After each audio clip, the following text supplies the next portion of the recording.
Charlotte Bennett pressed her thumb down on the ink pad and signed the paper before she had finished reading it. The clerk slid it across the counter with a nervous smile. The ink was still wet when she looked up and found herself staring at a man she had never seen before in her life. The wrong man. And she had just married him. If this story already has your heart pounding, you're exactly where you need to be. Subscribe to our channel. Follow this story all the way to the end and drop a comment with the city you're watching from. I want to see how far this story travels. Charlotte had been told the journey west would change her. She had not been told it would change her name. She stepped off the train at Willow Creek, Montana Territory on a Tuesday morning in July of 1884, carrying one small leather valise, one letter of introduction, and the absolute conviction that she had made the right decision.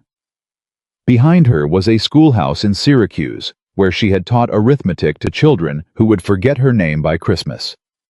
Behind her was a boarding house where the walls were thin and the landlady thinner, a woman who smiled with her mouth and charged extra for hot water.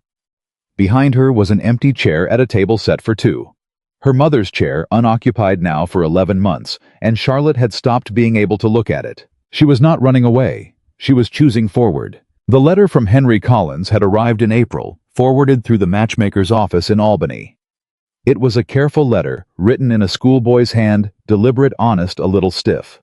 He ran a dry goods store in Willow Creek. He owned his building outright. He was 38, a widower, no children. He said he was looking for a steady woman who knew her own mind. He did not promise romance. He promised respect, a clean house, and a garden she could do with as she pleased. Charlotte had read that letter 4 times, and then written back the same afternoon. She was not looking for romance either. She stepped off the platform into the full blast of Montana summer and looked around for a dry goods merchant. What she found instead was chaos. There were 2 men at the far end of the platform, both of them holding envelopes, both of them looking at her. One was medium height, soft around the middle, wearing a shopkeeper's apron still dusted with flour. He had kind eyes and a pleasant, forgettable face, and he was smiling at her with the tentative hope of a man who had not been sure she would actually come. The other man was standing slightly apart, arms folded, wearing a tan vest over a dark shirt and a hat pulled down against the sun. He was tall. He was not smiling. He held his envelope like it was a court summons he hadn't opened yet. Charlotte looked at the shopkeeper. She decided sensibly that was Henry Collins. She walked toward him. He extended the envelope. She extended hers. They exchanged letters in the manner that had been arranged, the matchmaker's protocol, the formal confirmation of intent, and Charlotte smiled and said, "Mr. Collins, I'm very glad to finally meet you." The man blinked.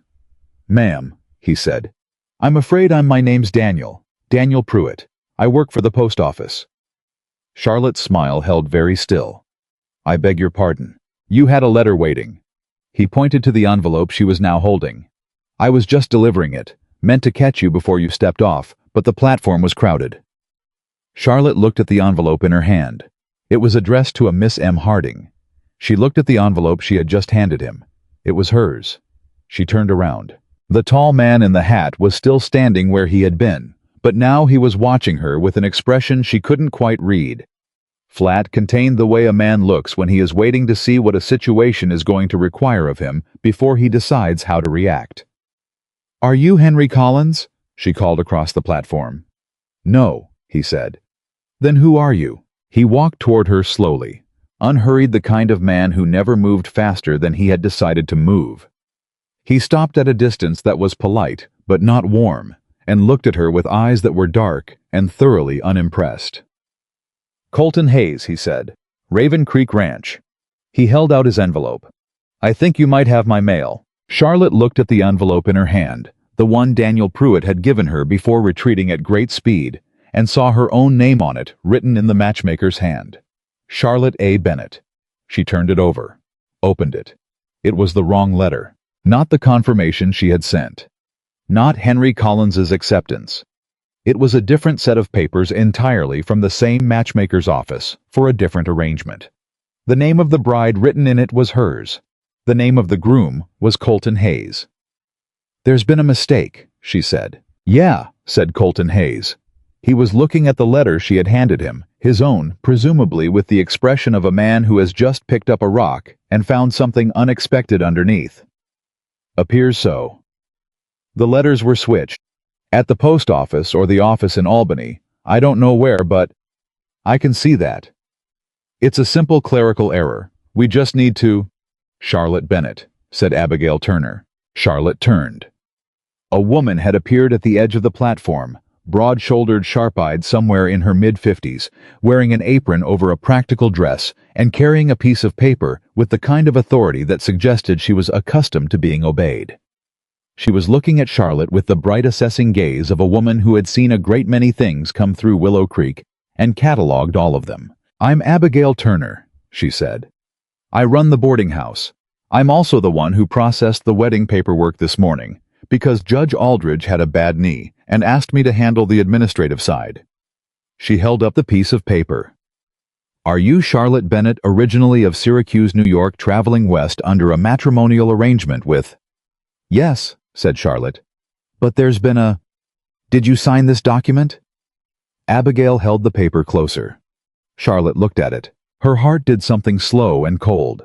It was a marriage certificate, completed in full. Her name, the date, the town of Willow Creek, Montana Territory, and a signature at the bottom in her own handwriting, the one she had put there this morning at the post office counter when the clerk had pushed a form across to her and told her she needed to sign the registration of intent before she could collect her letters. She had not read it all the way through. She had been watching her valise. That's not, she said. I thought that was a postal form. It wasn't, said Abigail Turner. Charlotte's eyes moved to the line beside her signature. Colton Hayes. His name was already on it. Had been on it before she signed. She had just completed it. Made it a legal document. She had married a man she had never met in her life because she had signed a form without reading it. And now she was standing on a train platform in Montana with a valise and no plan and a husband she did not recognize. Oh, she said. Abigail nodded. Yeah. Colton took the certificate from Abigail's hand, looked at it for a long moment, and then looked at Charlotte. His face had not changed. It was the face of a man who had received bad news before and knew there was no point in shooting the messenger. I want it annulled, Charlotte said immediately. So do I, said Colton. They looked at each other. Good, said Charlotte. Good, said Colton. When can we do that? Charlotte asked Abigail. Abigail Turner sucked her teeth. Well, she said, that's the thing. The thing, it turned out, was that Judge Aldridge's bad knee was worse than it looked, and he had left that morning for his sister's house in Billings, where he would remain for no fewer than 3 weeks recovering. He was the only judge within 40 miles. An annulment required a judge. A different judge could be petitioned, but the petition had to be filed in the county seat, which was 2 days' ride east, and the county clerk's office was known to take anywhere from 4 to 8 weeks to process matrimonial dissolution requests, because the clerk's brother-in-law handled land disputes and kept bringing his work home. So what you're looking at, said Abigail Turner, who had laid all of this out with the calm pleasure of a woman who enjoyed being the most informed person in any room, is approximately 4 to 6 weeks. Charlotte said nothing. She was looking at a point 6 inches above Abigail's left shoulder. Unless, said Abigail, you want to take the petition to Billings yourself and argue it in person, in which case you'd need a lawyer, and the closest one. 4 weeks, Charlotte said, give or take. Charlotte looked at Colton. Colton was looking at the train platform with the expression of a man calculating something he did not like. She can stay at your place, said Abigail cheerfully. No, said Colton. You're legally married. People will talk. People always talk. They'll talk worse if she's sleeping in my boarding house and you're out at Raven Creek. Makes it look like you threw her out. I didn't throw her out. She was never... Colton Hayes, said Abigail, and her voice shifted from cheerful to the particular flat register of a woman who has decided something and is informing you rather than discussing it. This girl came 2,000 miles. She signed a piece of paper by mistake. She is not going to spend the next 4 to 6 weeks in my boarding house waiting for a clerk in Billings to stamp something, and you are not going to spend 4 to 6 weeks looking like a man who abandoned his wife on the day of their wedding. This town is small, and it has a long memory. Silence. Colton looked at Charlotte. Charlotte looked at Colton. "I don't need charity," she said. "Good," he said, "because I wasn't offering any. I can pay for my own boarding. The money you have won't cover 6 weeks at Abigail's prices." Charlotte's jaw tightened. She did not ask how he knew what money she had. She suspected Abigail had shared the matchmaker's file. She made a mental note to dislike Abigail Turner, then revised it slightly when she saw the woman give Colton a look that clearly said, "Be decent," without using any of those words. "There's a spare room," Colton said finally. He was not looking at her. He was looking at something past her left shoulder, the same way she had been looking past his. "It's clean. The ranch has enough to eat. You'd need to help out, I'm short-handed." "Help out how?" "Cooking, keeping the books, whatever you know how to do." "I was a teacher." "Can you add?" "Yes." "Can you cook?" She hesitated 1/2 second too long. "I can learn," she said. Colton picked up her valise without asking. He carried it to the wagon without looking back. Charlotte stood on the platform and watched him go. "He's not as bad as he looks," said Abigail quietly. "How bad is he?" Charlotte asked. Abigail considered. "He's like a barn cat," she said. "Takes him a while to trust anything new, but once he does—" She shrugged. "He doesn't stop." Charlotte picked up her skirts and followed her accidental husband to his wagon. Henry Collins found her 20 minutes later, just as Colton was loading her valise into the back of the wagon. He came around the corner of the feed store at a half-trot, flushed apologetic with his hat in his hands, and the expression of a man who has been given an extremely complicated piece of news and is still trying to determine which part of it to address first. "Miss Bennett," he said. I cannot tell you how sorry." "Mr. Collins," she said. "It's all right." "It is not all right. I received the wrong letter entirely. I thought the whole arrangement had fallen through. I nearly didn't come to the station at all." "But you did come." "Yes, and then I heard from Daniel Pruitt that there'd been a mix-up and that the other papers—" He stopped. He looked at Colton, who had not turned around. He looked at Charlotte. "Miss Bennett, if you want I can ride to Billings myself. Today. I'll get a lawyer. I'll file the petition. I'll have you out of this situation as fast as—" "Mr. Collins." Charlotte put her hand briefly on his arm to stop the flood. "Thank you, truly, but it's going to take as long as it takes, and in the meantime, I have a place to stay and work to do." She gave him a direct look. "Are you all right?" He blinked. No one had asked him that yet. Yes, I think so." "Good. I expect we'll see each other around town." Yes, of course." He put his hat back on. He had the air of a man who had expected a more complicated scene and was slightly disoriented by the lack of one. "If there's anything you need, Miss Bennett—" "Charlotte," she said, "and I'll remember that." Henry Collins nodded, replaced his hat, and walked away.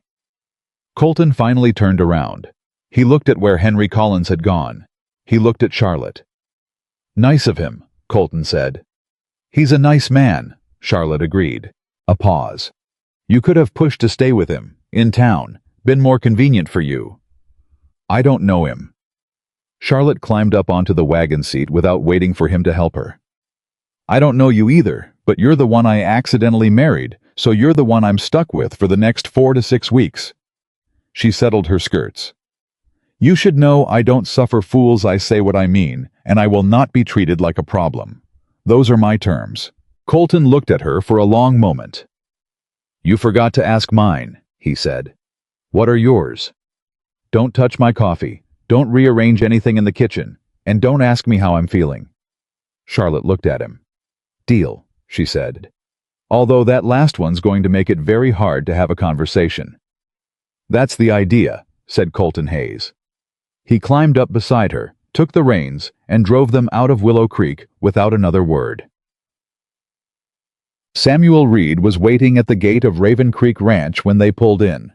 He was leaning against the fence post with his arms crossed and his hat pushed back, and the look of a man who has heard an extremely interesting rumor and is enjoying himself considerably.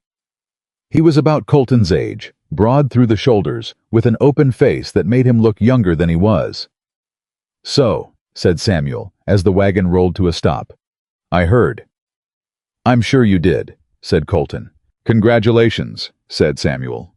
He tipped his hat to Charlotte. "Ma'am, Samuel Reed. I'm the best friend, which means I'm the one he actually listens to, so if you need anything—" "She doesn't need anything," said Colton. "I'm the one to ask." "Thank you," said Charlotte. "I appreciate that." Colton climbed down and began unhitching the team. Samuel watched him with poorly concealed delight. "How long you been married?" Samuel asked. "We are not married," said Colton. "The certificate says—" "The certificate is a clerical error and it's being corrected. Takes a while to correct those things. Samuel. Just saying." Samuel helped Charlotte down from the wagon without being asked, which she noted with approval. "So in the meantime, you've got a wife." "I've got a legal complication," said Colton. "There's a difference." "Is there?" "Go check on the south fence." "I checked it this morning." "Check it again." Samuel looked at Charlotte. Charlotte looked back at him. He grinned the wide, uncomplicated grin of a man who has just watched a very good opening hand get dealt and is looking forward to the rest of the game. "Welcome to Raven Creek, Mrs. Hayes," he said. "Bennett," said Charlotte. "Right," said Samuel Reed. He walked away whistling. The spare room was at the back of the house, small but clean, with a window that faced east. There was a quilt on the bed, old, well-kept, the colors faded to something soft. Charlotte ran her hand across it and thought without meaning to that someone had made this with care. Colton stood in the doorway. "Washstand in the corner," he said. "Water's in the pump out back. We eat at 6. Breakfast at 5:30. 5:30, she repeated. "Ranch work starts early." "I understand." He started to leave. "Mr. Hayes?" He stopped. Didn't turn fully, just shifted enough to show he was listening.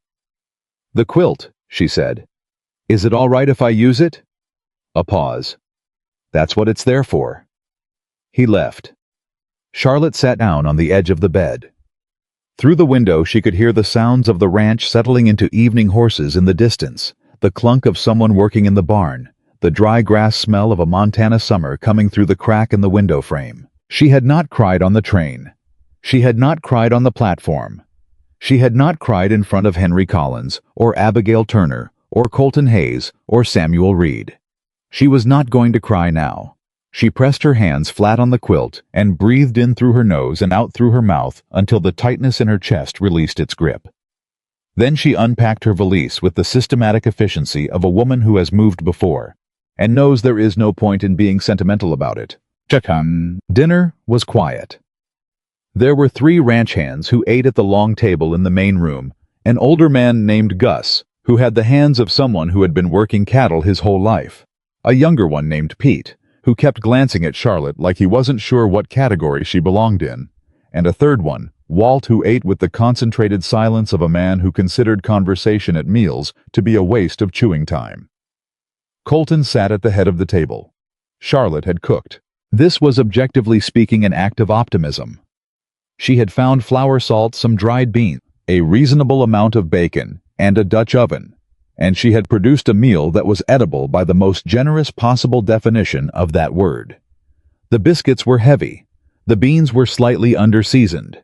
The bacon was fine. Bacon was hard to ruin, and this she counted as a personal success.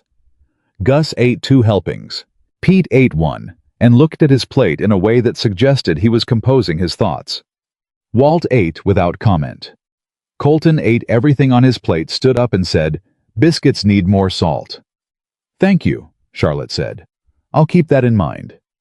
He took his coffee and went out onto the porch. Pete looked at Charlotte with what she was coming to recognize as his default expression, bewildered sympathy. "They weren't bad, ma'am," he offered. "They were heavy," Charlotte said. "A little. I'll do better tomorrow." Pete nodded with the encouraging air of someone who was not sure she would, but didn't want to say so. Just stood up, collected his plate and Pete's, and carried them to the wash basin without being asked. He paused on his way out. "Ma'am," he said, not looking at her, looking at the door. "The quilt in your room. Colton's mother made it." Charlotte was quiet. "He doesn't put things out that he don't mean to be used," said Gus. He walked out. Charlotte sat at the table for a long moment after the hands had gone. Then she collected the remaining plates and began to wash them. She found the ranch's account books in the drawer of the desk in the front room at 10 o'clock that night when she couldn't sleep and had run out of other things to organize. She had not been snooping. She had been looking for paper to make a grocery list, and the ledger was there, and she had opened it with no particular intention, and then she had read 3 pages and stopped. The numbers were a mess, not fraudulent.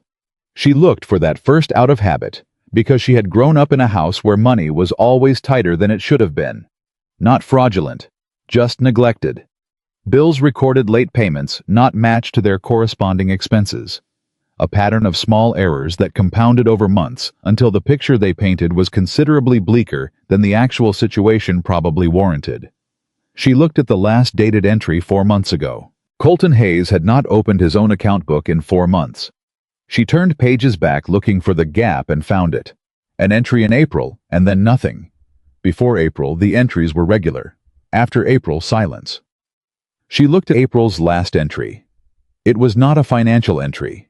It was a single line written in different ink than the rest of it. Smaller, like it had been written by a different version of the man who wrote all the others. Sold the East pasture. Had to. Charlotte closed the ledger. She sat for a while in the dark room listening to the ranch breathe around her. Somewhere outside an owl called once and went quiet. She opened the ledger again. She found a pencil.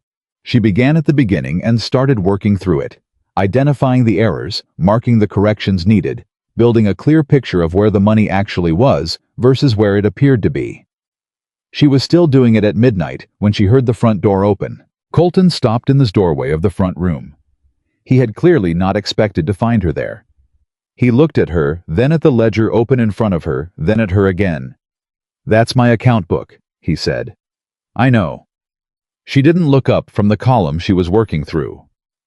"You're about $200 better off than you think you are. Maybe $250. I need to finish the cross-referencing to be sure." A silence.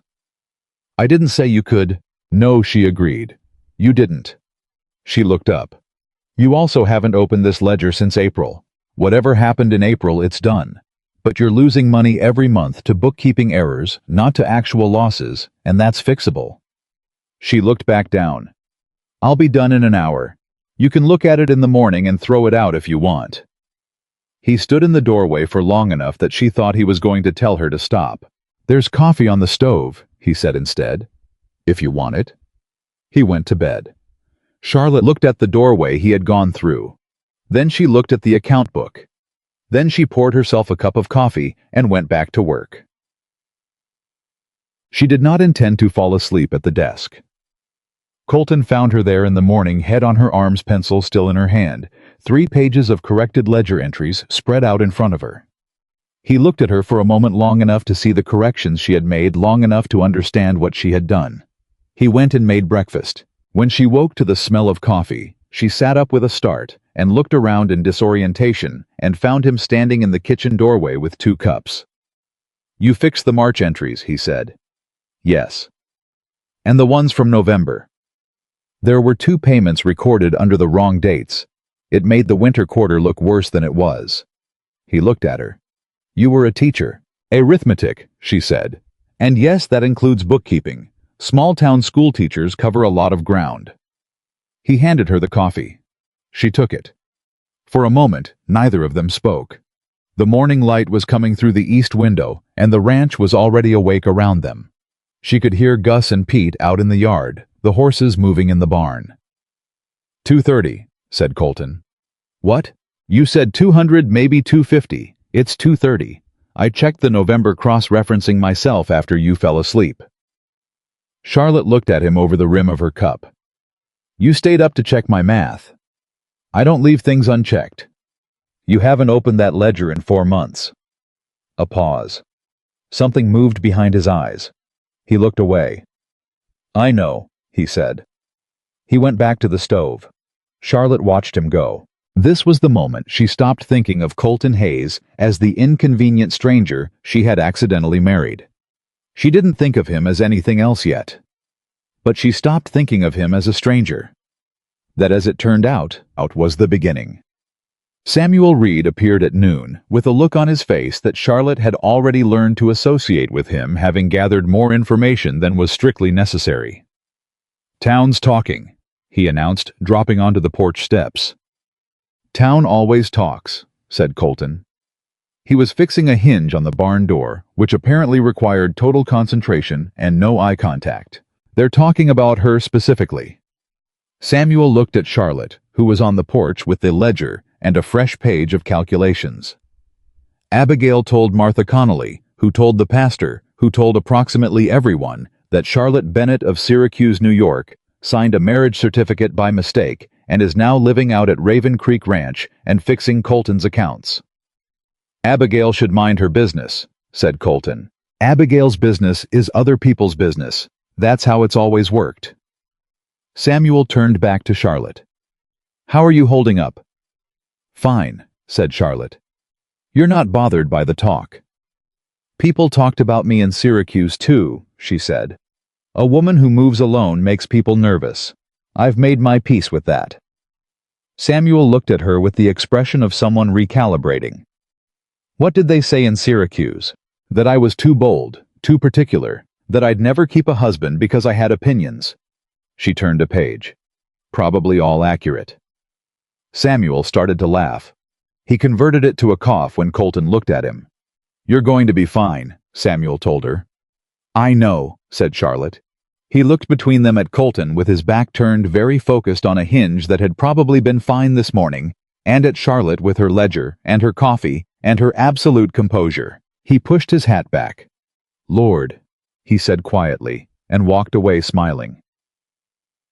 That evening she made biscuits again. More salt. Better ratios. She had found a handwritten recipe card tucked inside a ceramic pot on the kitchen shelf. No name on it, but the writing was neat and deliberate, and she suspected it was the same hand that had made the quilt in the spare room. She used it. The biscuits came out right. Gus ate 3. Pete said, "Much better, ma'am," in a tone that suggested he had rehearsed it. Walt did not comment, but he took 2. Colton looked at the biscuit in his hand. Looked at the pot on the shelf. He didn't say anything. But when he got up to refill his coffee, he paused behind her chair for just a moment, not touching, not speaking, just there, and then moved on. Charlotte stared at her plate. 4 to 6 weeks, she thought. She did not say it out loud. The biscuit recipe card stayed on the counter after that first dinner. Charlotte hadn't put it back in the ceramic pot. She had set it beside the stove where she could see it while she worked, and Colton had looked at it the next morning and hadn't said a word, which she was beginning to understand was his version of permission. 3 days passed, then 4, then a week. The ranch had a rhythm to it, and she found herself falling into it the way you fall into a river current, not because you chose to, but because the water doesn't ask. 5:30 came before the light. She was up before Colton twice, which seemed to surprise him both times, though his face showed it only in the slight pause before he reached for his coffee cup. The hands ate and left. The day's work sorted itself out. By nightfall, she had usually fixed something that hadn't been asked of her, and he had usually noticed without saying so. It was not comfortable exactly, but it was not what she had expected either. What she had expected was hostility. What she got instead was distance. Careful, maintain distance.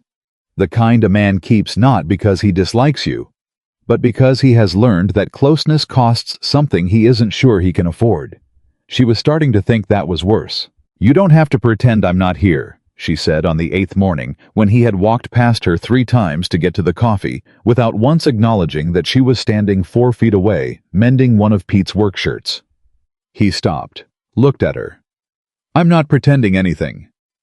You looked at the wall when you walked past me." "I was thinking." "About the wall. About the south fence." He poured his coffee. 2 posts need replacing." "Then you should replace them." "I'm going to." "Then why were you thinking about them inside when they're outside?" He turned and looked at her with an expression she was coming to catalog, the one where he was doing math behind his eyes, calculating whether a conversation was worth the energy it would require. He did this frequently.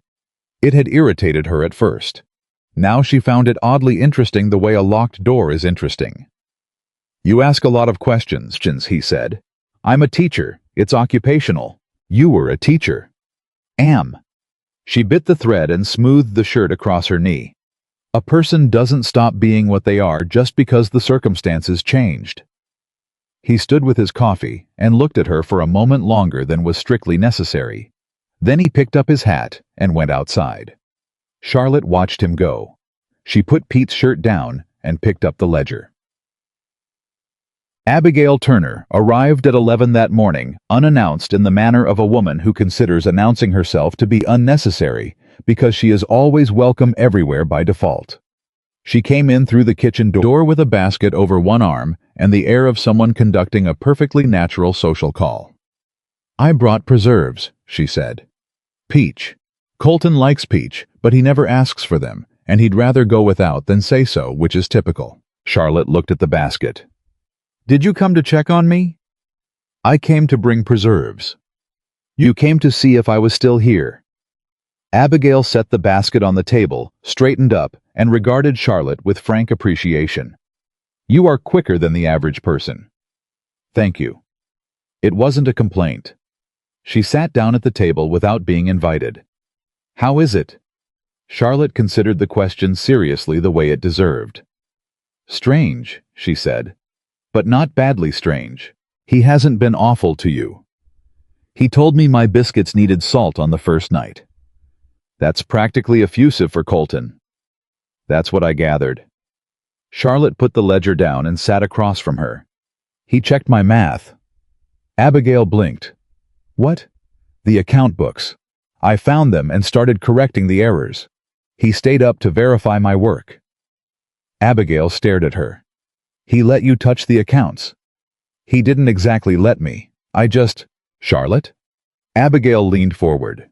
"Colton Hayes has not let another living soul touch those books since his father died. Not Samuel. Not the bank in Billings.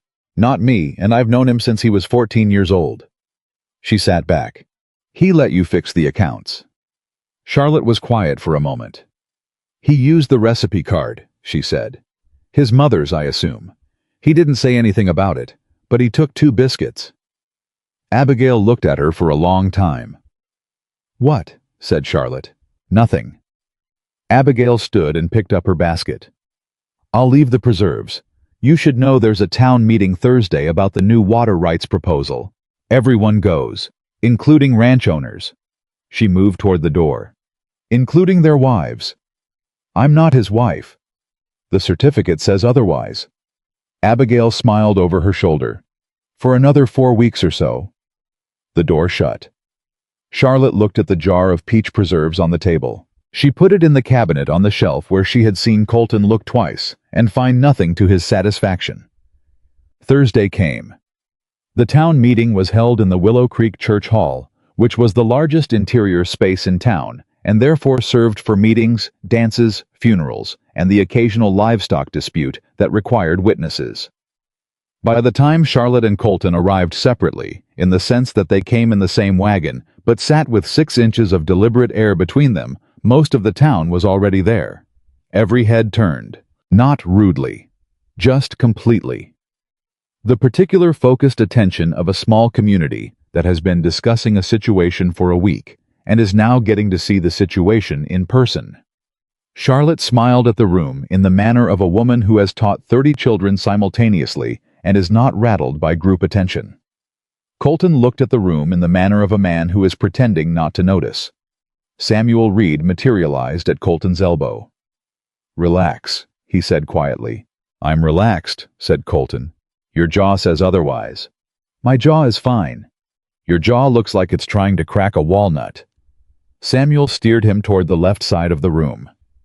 "There's a seat next to Gus. Go sit there and look normal." Colton went. Charlotte found herself beside a woman she didn't recognize, about her own age, dark-haired with paint-stained fingers, and the focused energy of someone who is always thinking about 3 things at once. Eliza Marsh, the woman said. "I run the schoolhouse." Charlotte turned to her fully. "You're the teacher." "Since September. You're the one who came on the train." Charlotte Bennett. "I know."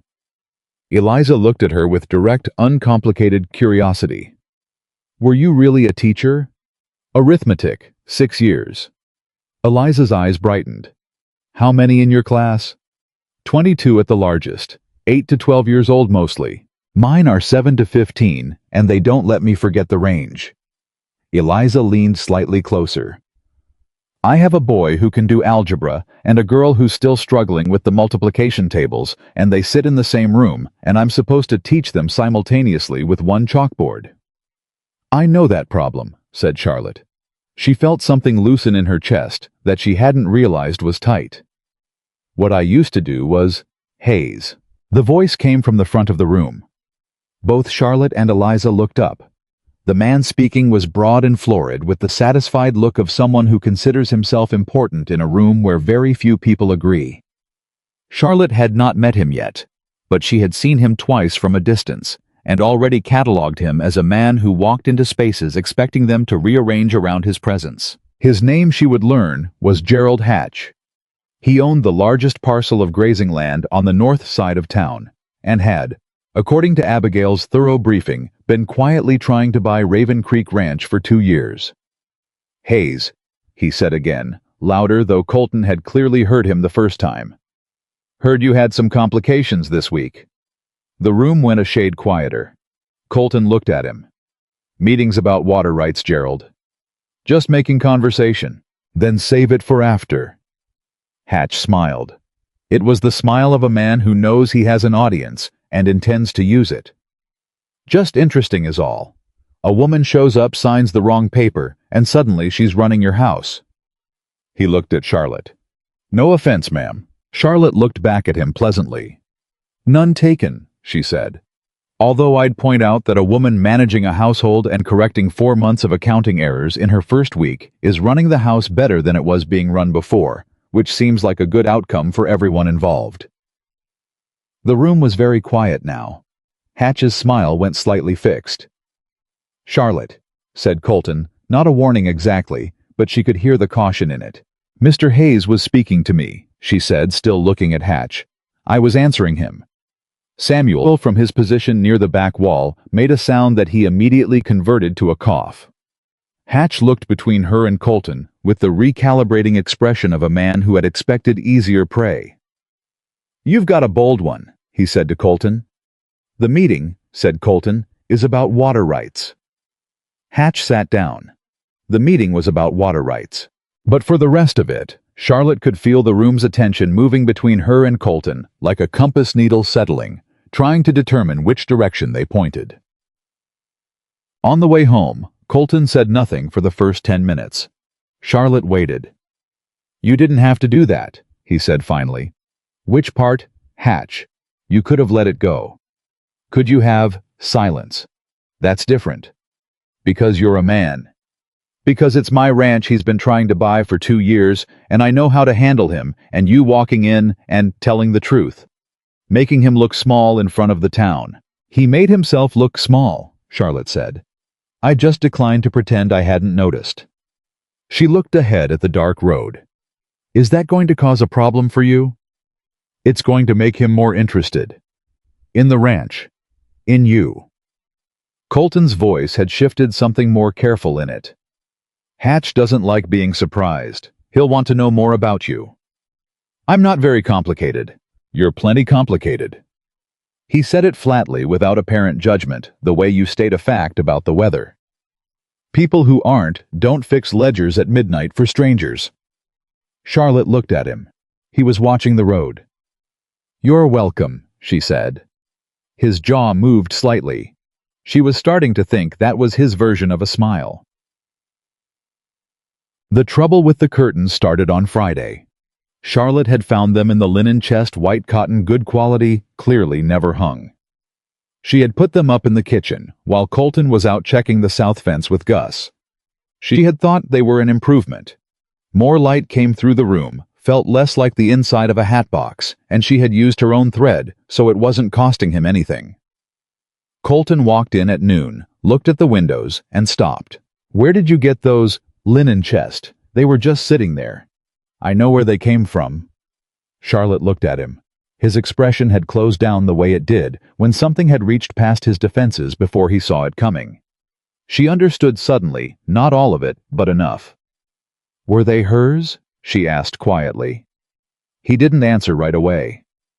My mother put them away before she died, he said. She said she'd hang them when the house was ready for company. Charlotte was quiet. The house never had company, he said. She looked at the curtains, then at him. I'll take them down. No. The word came out too fast. He looked at the floor for a moment. No. Leave them. He moved to the table and sat down. She would have wanted them up. Charlotte did not say anything further. She put the kettle on. She set a cup in front of him. He sat with his hands flat on the table, and she could see the effort it cost him not to speak, not to explain, just to sit in a room that suddenly looked the way it was supposed to. Your mother, she said. She made the quilt. Yes. The recipe card too. Yes. She sounds like someone who planned ahead. He looked at the curtains for a long moment. She planned everything, he said. Right up until the end. He picked up the cup. She would have liked you. It was the most he had said about his mother in 8 days. Charlotte sat down across from him and did not make a big thing of it. Tell me about the East pasture, she said. He looked up. The ledger entry from April, she said. You sold it. I don't need the financial details. I just thought if you wanted to talk about it. I don't. All right. Silence. Then, water access dried up. The East Creek runs shallow by April most years. That pasture without water is just land sitting there. Selling it made more sense than holding it. He drank his coffee. Hatch bought it. Charlotte set her cup down. Gerald Hatch bought your East pasture. He offered a fair price. And now he's trying to buy the rest of it. He's been trying for 2 years. The East pasture was a business decision, not an invitation. Does he understand the difference? Colton looked at her. You ask a lot of the right questions for someone who's only been here 8 days. I told you, occupational habit. He set his cup down. He looked at her in that way he had deliberate measuring, like he was reading something in a language he had mostly figured out. The petition to the county clerk, he said. Has it gone out? Abigail was sending it. It went Monday. I confirmed it. Charlotte looked at him. How many weeks does that leave? 3, maybe 4. A pause. Then we're a third of the way through, she said. More or less. She picked up her cup. He picked up his. Outside, Pete dropped something in the yard and swore. And Gus told him to watch his language. And the ordinary afternoon sounds of Raven Creek moved through the kitchen around them like water finding its level. Samuel Reed was a man who paid attention. He had known Colton Hayes for 18 years, which was long enough to have a working map of the man's silences, which ones meant nothing, which ones meant he was working something out, and which ones meant he was in territory he had not been in before and was not sure of the ground. The silence Colton had carried since Charlotte arrived was the third kind. Samuel noticed it on Thursday night after the meeting. He noticed it again on Saturday when he came to help with the fence repairs and found Colton in the kitchen. At a time he was normally in the barn, standing with a cup of coffee. He had clearly already finished listening to Charlotte explain something to Pete about the hay storage records. I wasn't listening to the content. He was listening to her voice. The ease of it. The way she explained things directly without talking down adjusting when Pete's face showed he'd lost the thread. She was a teacher, Samuel said, coming up beside him. Colton moved away from the doorway. I know. Good one looks like. Shouldn't you be on the fence? I fixed it. Took 20 minutes. Samuel fell into step beside him. She's going to leave. Colton kept walking. That's the plan. I know it is. Samuel stopped. I'm asking if that's still how you want it. Colton stopped too, but didn't turn around. He stood there with the empty cup in his hand and the question hanging in the air between them. Don't, he said. I said don't. He turned then, and Samuel read his face quickly. Not angry, not defensive, just exhausted in the particular way of a man who has been managing something very carefully for a very long time. She's here because of a paperwork mistake. She's going back to wherever she decides to go. This is a temporary arrangement.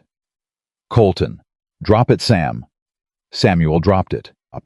But he watched Charlotte come out of the kitchen a few minutes later, with Pete behind her, still asking questions about the records, and he watched Colton not look at her in the particular way that is completely different from not seeing someone, and he thought 4 weeks is either going to be nothing at all, or it's going to be everything.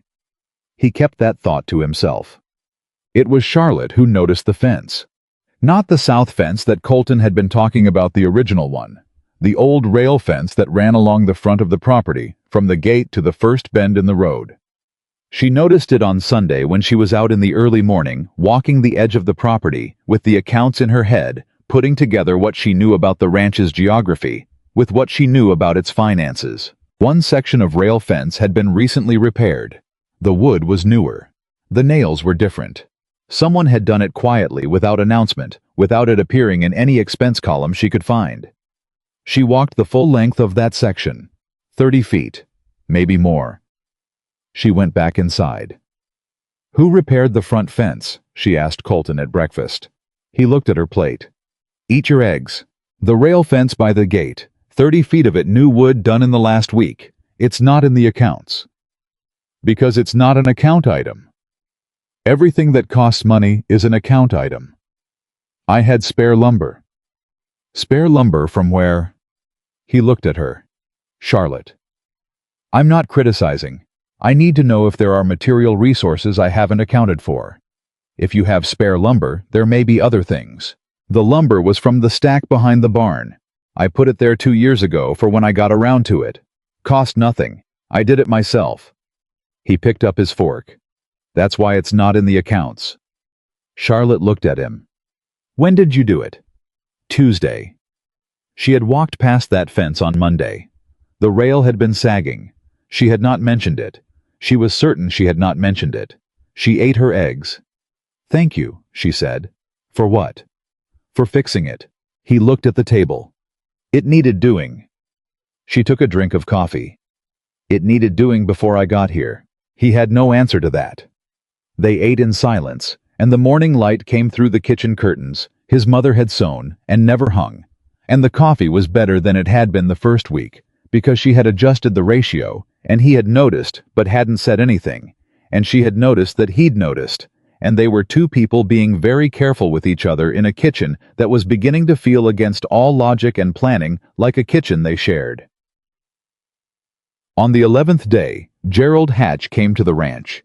He came in the afternoon when Charlotte was on the porch with the account books and Colton was in the barn. He rode up alone, which she noted because a man who comes alone to conduct an uncomfortable conversation has decided to keep it private. "Mrs. Hayes," he said, tipping his hat. "Miss Bennett," she said. He swung down from his horse and came to the bottom of the porch steps without being invited up. "Is Colton around?" "He's in the barn." "I'll wait." He looked at the account book in her lap. He looked at the curtains in the kitchen window through the open front door. He looked at the jar of peach preserves that she'd moved to the windowsill for the light. "You've settled in," he said. "Temporarily." "Doesn't look temporary." "Looks can be managed." She looked up at him. "What do you want with the ranch, Mr. Hatch?" He blinked. "I beg your pardon. You've been trying to buy Raven Creek for 2 years. You bought the east pasture in April when Colton was in a difficult position. You came to the town meeting and tried to embarrass him. And now you're here." She held his gaze without difficulty. "What do you want?" Hatch smiled. It was a different smile from Thursday's smaller, more calculating. "You're asking on his behalf." "I'm asking because I handle the accounts, and I like to understand the full financial picture." "And do you?" "Getting there." He looked at her for a long moment, the way men look at a thing they've underestimated and are now reassessing. "Raven Creek is a good property," he said. "Colton's a good rancher, but he's one man and running a property this size alone." "He's not alone," said Charlotte. Silence. She had not planned to say it. Hatch's eyes moved to her face, then to the account book, then back. "No," he said slowly. "I see that. Whatever you're considering offering him," Charlotte said, "give it a few weeks before you come back."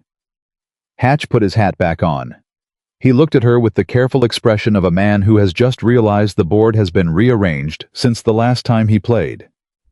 "You're not what I expected," he said. "Most people say that."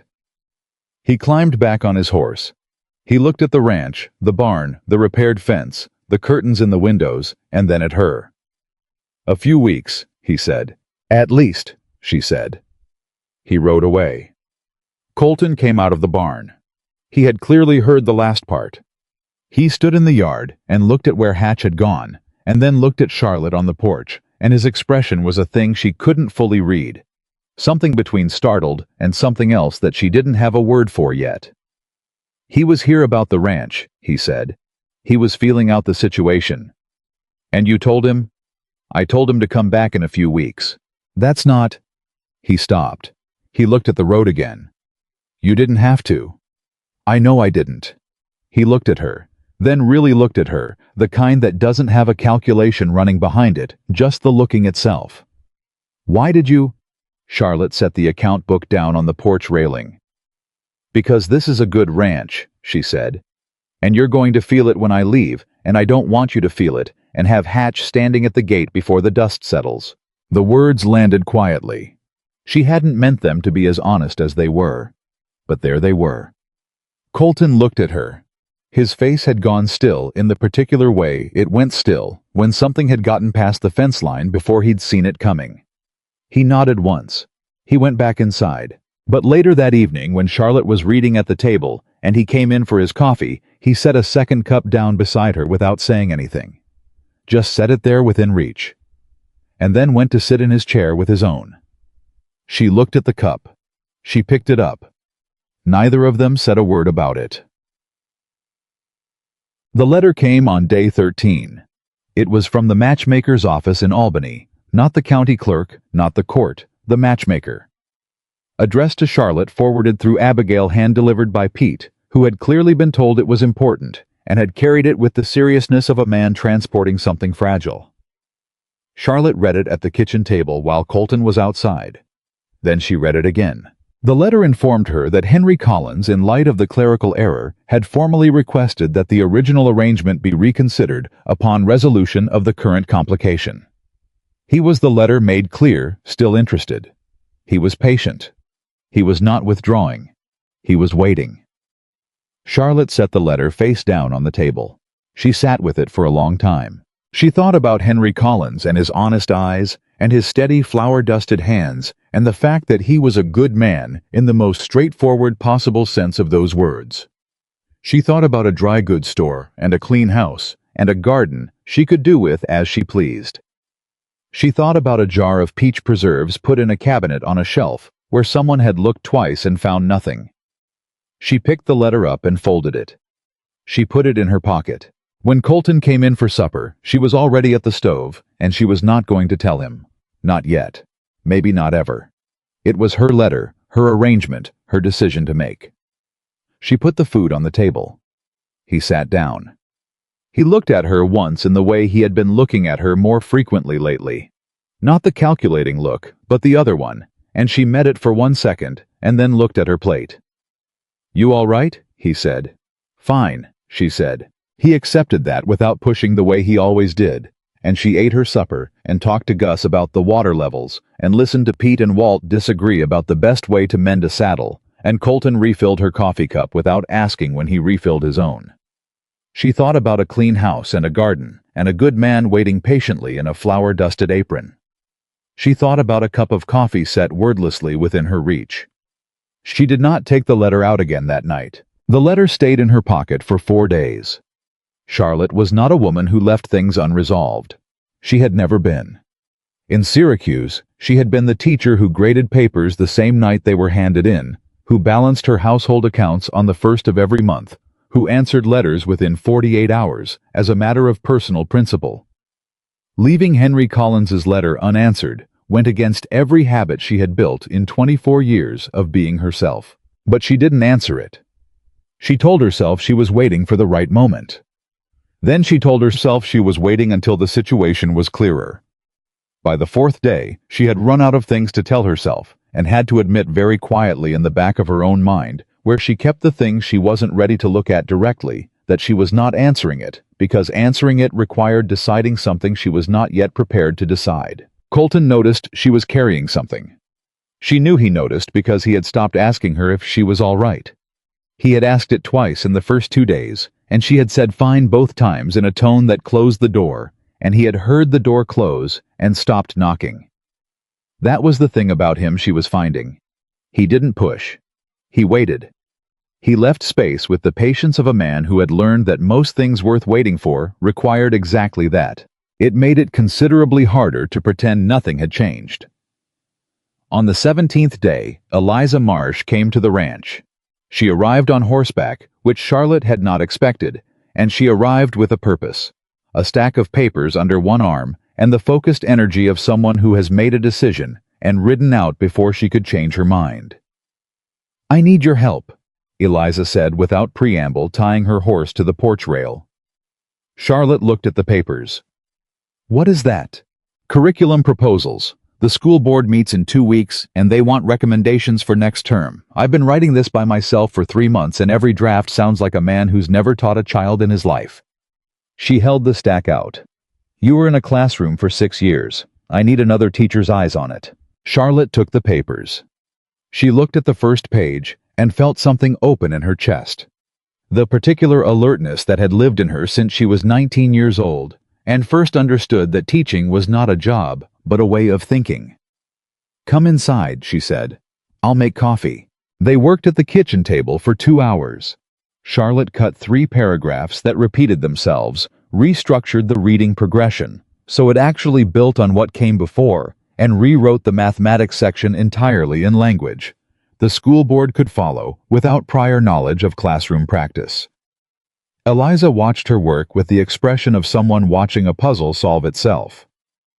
"You're wasted here," Eliza said. Charlotte looked up. "I'm not here by choice. I know that." Eliza paused. "But have you thought about, after the annulment, the school doesn't have an assistant. The town's growing. There are more children this fall than last, and I cannot teach 15 different grade levels by myself much longer." Charlotte set the pencil down. "Are you offering me a position? I'm asking if you'd consider it. If you stayed in Willow Creek, not at the ranch in town, boarding at Abigail's or—" Eliza stopped herself. "I'm getting ahead of myself." "A little," said Charlotte. "Just think about it." Charlotte looked into the papers in front of her.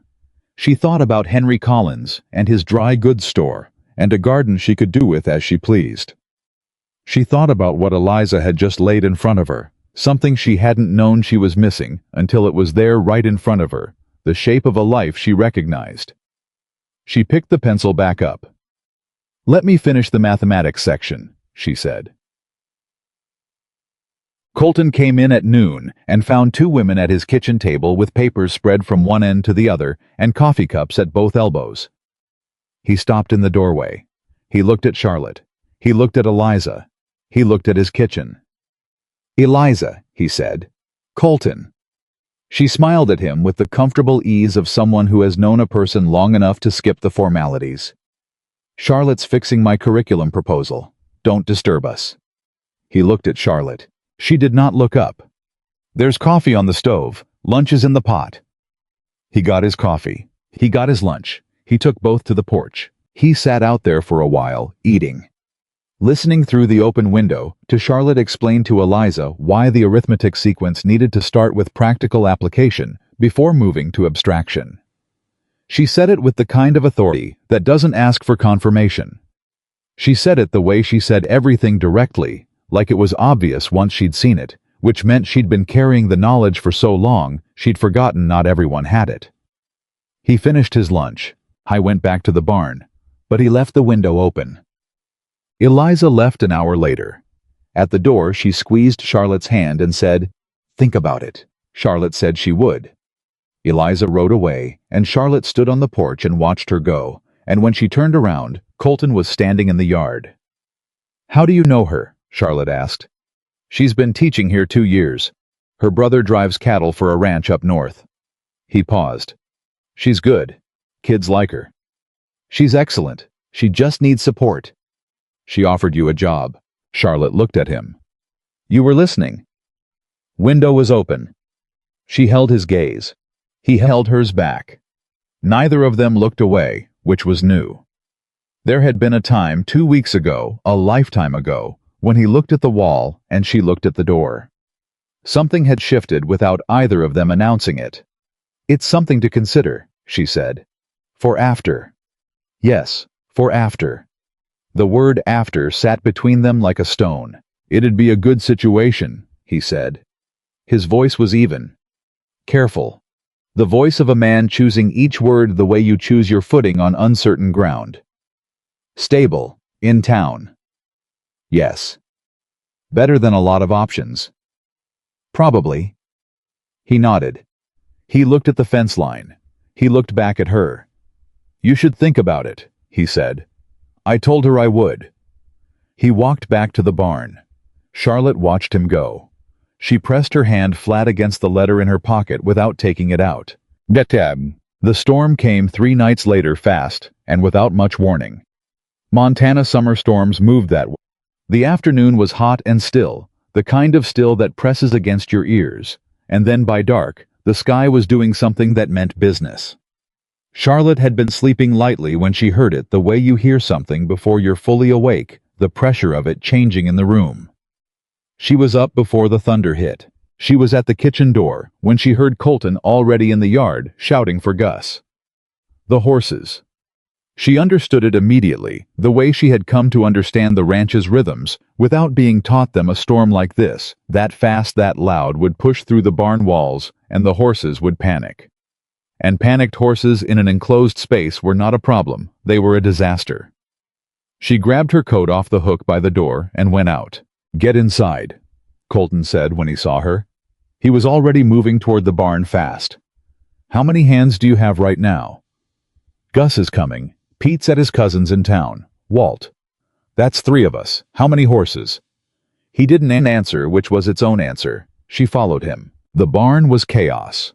Not violent yet, not horses throwing themselves against the stalls, but the edge of it.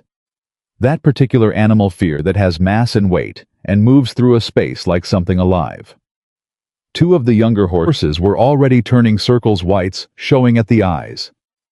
The oldest mare, a gray Colton called Dust, was pressed into the back corner of her stall with her ears flat. Gus was there, moving to the nearest stall, talking low and steady, the way a man does when he's been doing this his whole life, and the voice is the only tool that works. Charlotte went to Dust without thinking. She had not grown up with horses. She had ridden occasionally competently enough, but she was not a horsewoman by any definition that would hold up in Montana. What she did know was the particular quality of fear in a living creature. She had seen it in children that paralyzed beyond language terror, and she knew that the worst thing you could do was match the energy of it. She put her hand flat on Dust's neck and talked. Not horse talk, her own talk. The same calm, unhurried voice she had used with an 8-year-old who couldn't understand fractions and was afraid to say so. The same steady, here is what we are going to do voice that had always worked better than she had any logical reason to believe it would. Dust's breathing began to slow. Colton saw it from 2 stalls down. He had a young roan gelding by the halter, and the gelding was making his disagreement extremely physical, and out of the corner of his eye, he saw Charlotte with her hand on Dust, and Dust, standing quieter than any horse in that barn, had a right to be standing, and something in him went very still at the center, despite all the noise around it. The storm broke overhead at full strength. The gelding lunged. Colton went sideways with it. One hand on the halter, the other grabbing the stall post. He held. The gelding threw his head, caught Colton's forearm on the way back, and Colton made a sound, short-controlled, and held on anyway. Colton. Charlotte's voice sharp. I've got him, he said through his teeth. Your arm. I've got him. Gus moved in from the other side, and between the 2 of them, they steadied the gelding into something that was still frightened, but no longer catastrophic. The storm moved over the top of them. the thunder rolling through the walls, and for 20 minutes it was just the three of them and the horses and the particular focused silence of people who are too busy to be afraid. When it was done, when the horses were settled and the worst of the storm had moved north and Gus had made a circuit of every stall and declared the damage manageable, Charlotte turned around. Colton was leaning against the barn wall with his right arm held at an angle that told her everything. "Let me see it," she said. "It's fine." "Colton, it's not broken." "I didn't say it was. Let me see it." He looked at her. She looked back at him with the full force of a woman who has made up her mind and is not interested in negotiation. He held out his arm. It was not broken. It was a bad bruise, a long one from the elbow to the mid-forearm, already purpling in the lantern light. She pressed carefully along the length of it, watching his face rather than her own hands, and he did not flinch except once at the elbow, which told her where it was worst. "Nothing torn," she said, "but you need to wrap it and keep it still tonight. I need to check the roof of the... Gus can check the roof." She looked up at him. He was close. She was still holding his arm, both hands carefully, and she had not realized until this moment how close they were standing. "Gus can check the roof," she said again, quieter. He looked down at her hands on his arm, then up at her face. "Charlotte," he said. She let go of his arm and stepped back a half step the distance required. "I'll get the bandaging from the kit in the kitchen. Come inside when you're done here." "I'll get the bandaging from the kit in the kitchen. Come inside when you're done here." She walked out of the barn into the rain without looking back. She had the bandagings on the table when he came in. She had also put water on for coffee because her hands needed something to do. He sat down across from her and rolled up his sleeve without being asked, and she wrapped the arm in the same efficient silence she had used on Pete's shirt 3 weeks ago, except that this was nothing like mending a shirt, and both of them knew it. "You were good in there," he said, "with Dust." Dust was scared. "I know scared. You're not supposed to know horses." "I don't know horses." She tied off the bandaging. "I know scared." He watched her hands. She kept her eyes on the bandage, finishing it, making sure the knot was right, and then she sat back. "Why did you come out?" he said. "What?" "You didn't have to come to the barn. I didn't ask you." Charlotte looked at him. "You needed the help. You could have been hurt. So could you. You were." She nodded at his arm. He looked at it too, then looked at her. "You could have stayed inside." "I know I could have." She met his eyes. "I didn't want to." It was a simple thing to say. It was also the most honest thing she had said in 17 days. She heard it land the way honest things land, quietly with weight. Colton's jaw moved. He looked at the table. He was doing the calculation behind his eyes again, except this time, she could see it wasn't the usual kind, not cost-benefit, not risk assessment. Something harder than that. Something that looked like a man standing at the edge of something, and not yet sure if the ground on the other side would hold. "The letter," he said. Charlotte went still. "You've had something in your pocket for 4 days. His voice was even. "I'm not asking what it is. I'm just..." He stopped, started again. "If there's something that changes the situation, I'd want to know." She could tell him it was nothing. She could fold it back into tomorrow, into next week, into the 4 to 6 weeks that were ticking down somewhere in the background of every ordinary moment. She took the letter out of her pocket. She put it on the table. She did not push it toward him. She just let it be there between them in the lamplight. He looked at it. He read the return address, the matchmaker's office in Albany. He looked at Charlotte. "Henry Collins," she said. "He's still interested. The matchmaker wrote to say he's waiting." Silence, long and total. "I see," said Colton. "I haven't answered it." He looked at the letter again. "Why not?" "Because I don't know what I'm answering yet." Another silence. Outside, the rain was lighter now, moving off to the north, and the ranch was settling back into its night sounds. "He's a good man," Colton said. "He is. Stable, in town, what you came here for. What I thought I came here for." He looked up. She held his gaze and did not look away and did not explain herself further. She had said what she meant. He could do what he wanted with it. He looked at the letter. He looked at his arm. He looked at her face. "Get some sleep," he said. His voice was rough at the edges. "Roof inspection at first light." He got up. He went to his room. Charlotte sat at the table for a while after he'd gone. She picked up the letter. She looked at it one more time. She folded it and put it back in her pocket. She did not go to sleep for a long time. It was Samuel who found out. He came the next morning to help with the storm cleanup, as he always did when a storm hit the valley, and within 4 minutes of arriving, he had the full picture. Colton's wrapped arm, Charlotte's composed face, and the particular charge in the air between them that had changed quality overnight. He pulled Colton aside at the fence line. "What happened?" he said. It was not a question. "Storm damage. The gelding. I can see the arm. I'm asking what happened." Colton checked the post. "Nothing happened." "You're lying to me." "Samuel." 18 years, Colton. I know the difference." He waited. Colton drove a nail. Samuel waited some more. "Did you say something to her?" "No." "Did she say something to you?" "Drop it." "Collins wrote to her," Samuel said. Colton stopped, looked at him. "You know about that. Abigail forwarded the letter. Abigail tells me things." Samuel held his ground under the look Colton was giving him. "She hasn't answered it." "I know." "You know." Samuel absorbed that. "She told you." "She put it on the table." "She put it." Samuel set his hammer down on the fence rail with the careful deliberateness of a man making room for a very significant moment. "She put the letter on the table in front of you, on purpose." "It wasn't, Colton. She put Collins's letter on the table in front of you. Do you understand what that means?" Colton looked at the fence. "It means she's not sure. It means she's choosing," Samuel said. "And she's choosing in front of you. Because she wants you to know that." He picked his hammer back up. "The only question is whether you're going to do something about it before she decides it doesn't matter. She came here by accident," Colton said. "She signed the wrong paper. Everything that followed from that was real," said Samuel flatly. "The accounts, the curtains, the barn last night, all of it was real." He drove a nail. "Your mother's recipe card. Did you think I didn't notice she uses it?" Colton said nothing.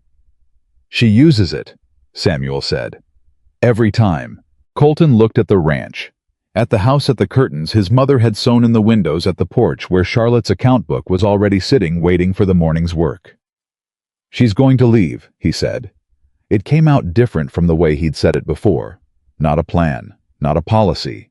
Something closer to what it actually was, a thing he was afraid of. "Maybe," said Samuel. "Or maybe she's been waiting for a reason to stay, and you keep handing her silence." He shouldered his tools. "I'll check the south end of the fence. You think about what I said." He walked away.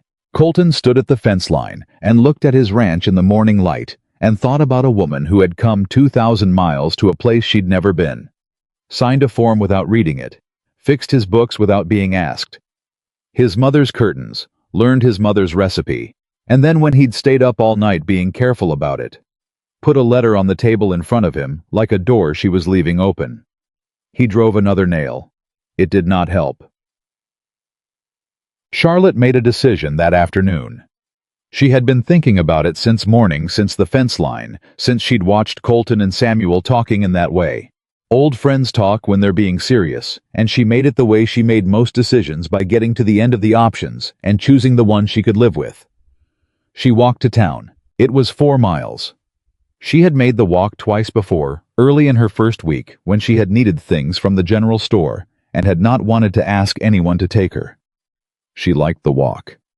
It gave her room to think without the ranch around her, without the curtains and the recipe card and the coffee cup set wordlessly within reach.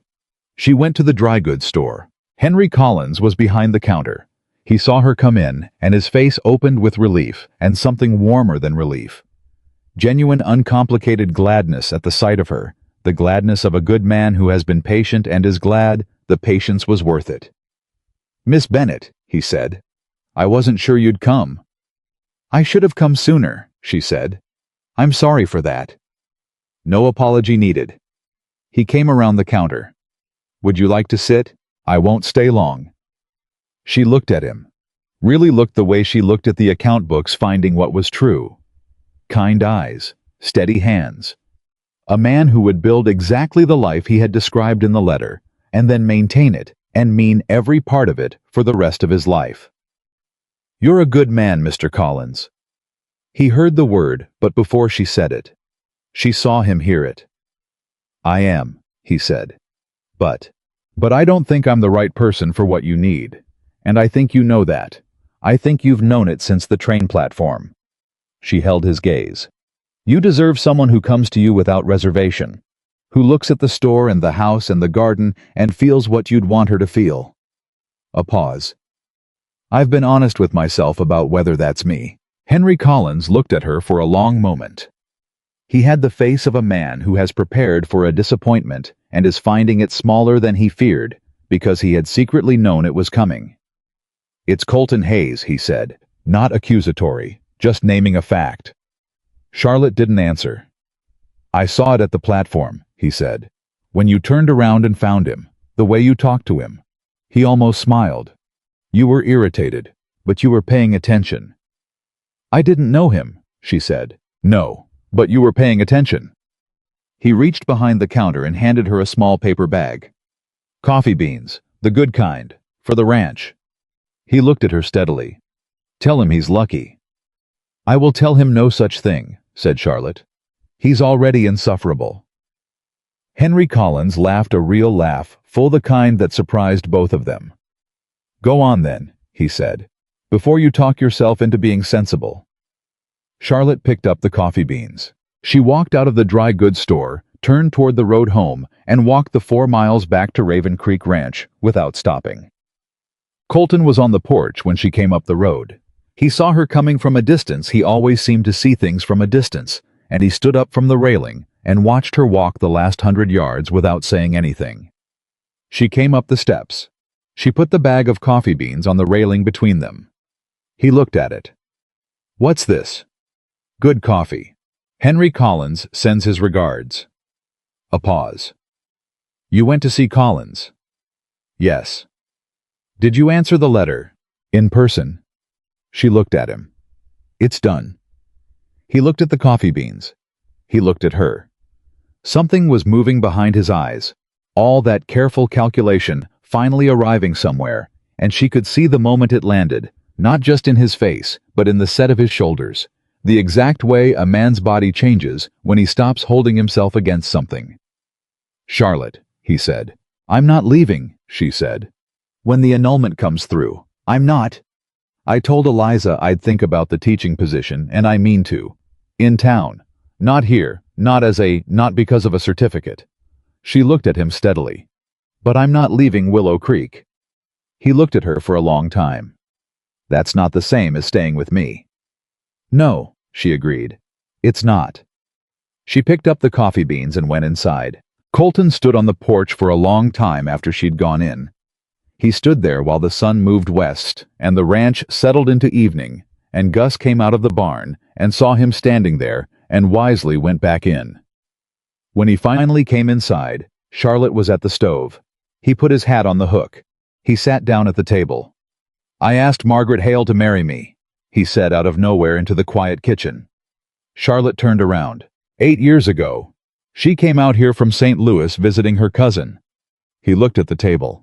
"She stayed the summer. I thought she was staying." He was quiet for a moment. "She left in September. Said she couldn't do it. The winters, the work, the isolation." He looked up. "She wasn't wrong. I was the one who didn't see what I was asking." Charlotte stood with the spoon in her hand and said nothing. "I told myself after that it was simpler alone, that I was better at the ranch than at anything else." He looked at her. "I wasn't wrong about that either. I am better at the ranch than at anything else." A pause. "But I've been using it as an excuse for 8 years, and I'm aware of that, and I don't know what to do with that awareness, except to tell you it's there." Charlotte set the spoon down. "Colton," she said, "I'm not—" He stopped, rearranged. "I'm not asking you to make a decision tonight. I know the situation is what it is. I know the annulment is coming, and you have a choice, and it should be your choice. He looked at the coffee beans she'd put on the counter. I just didn't want you to leave without knowing that the silence wasn't...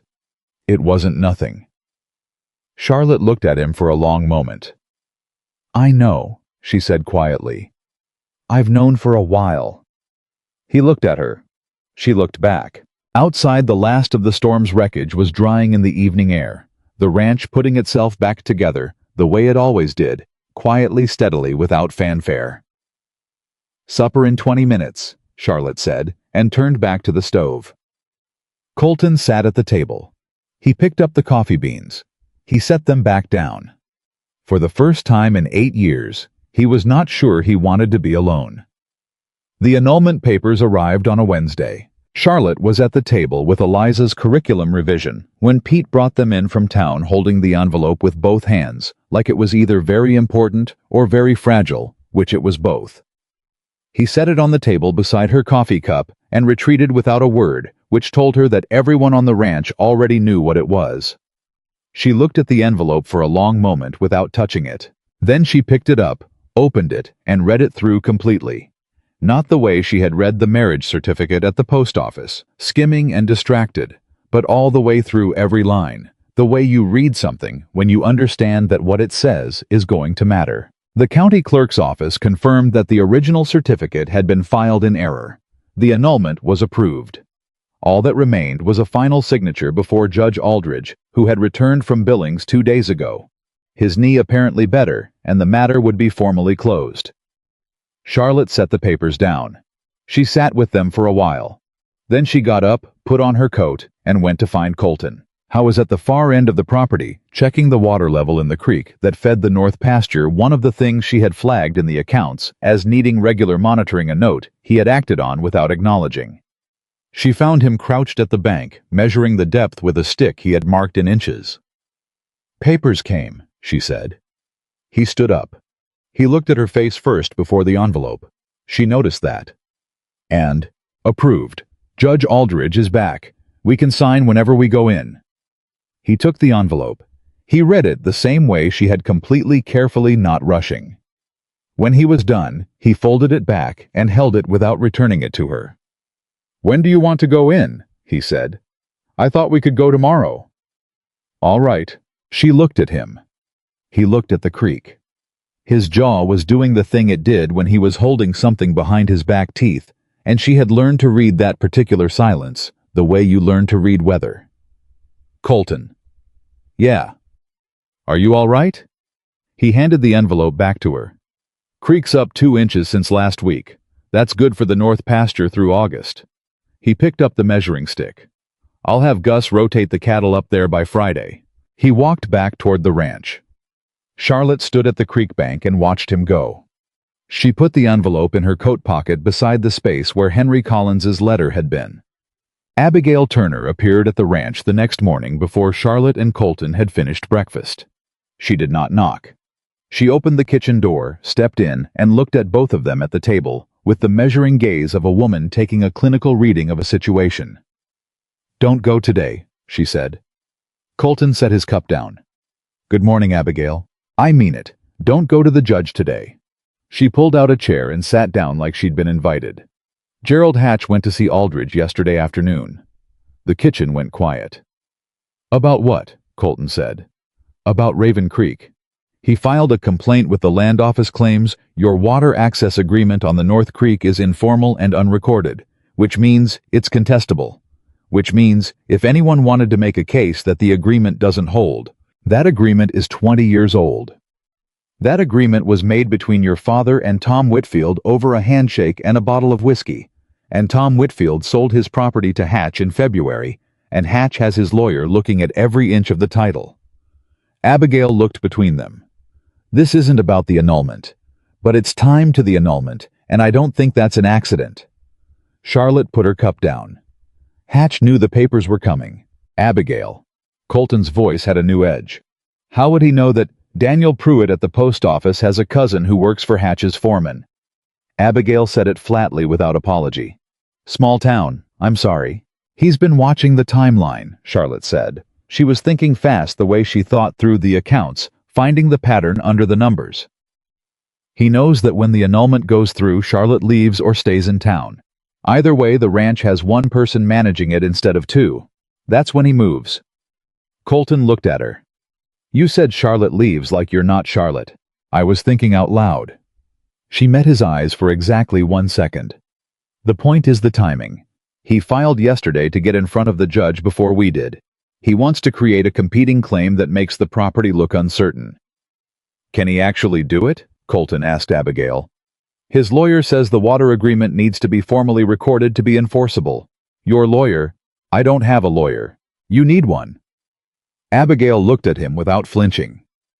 James Cutter in Billings handles land disputes. He's honest and he's good.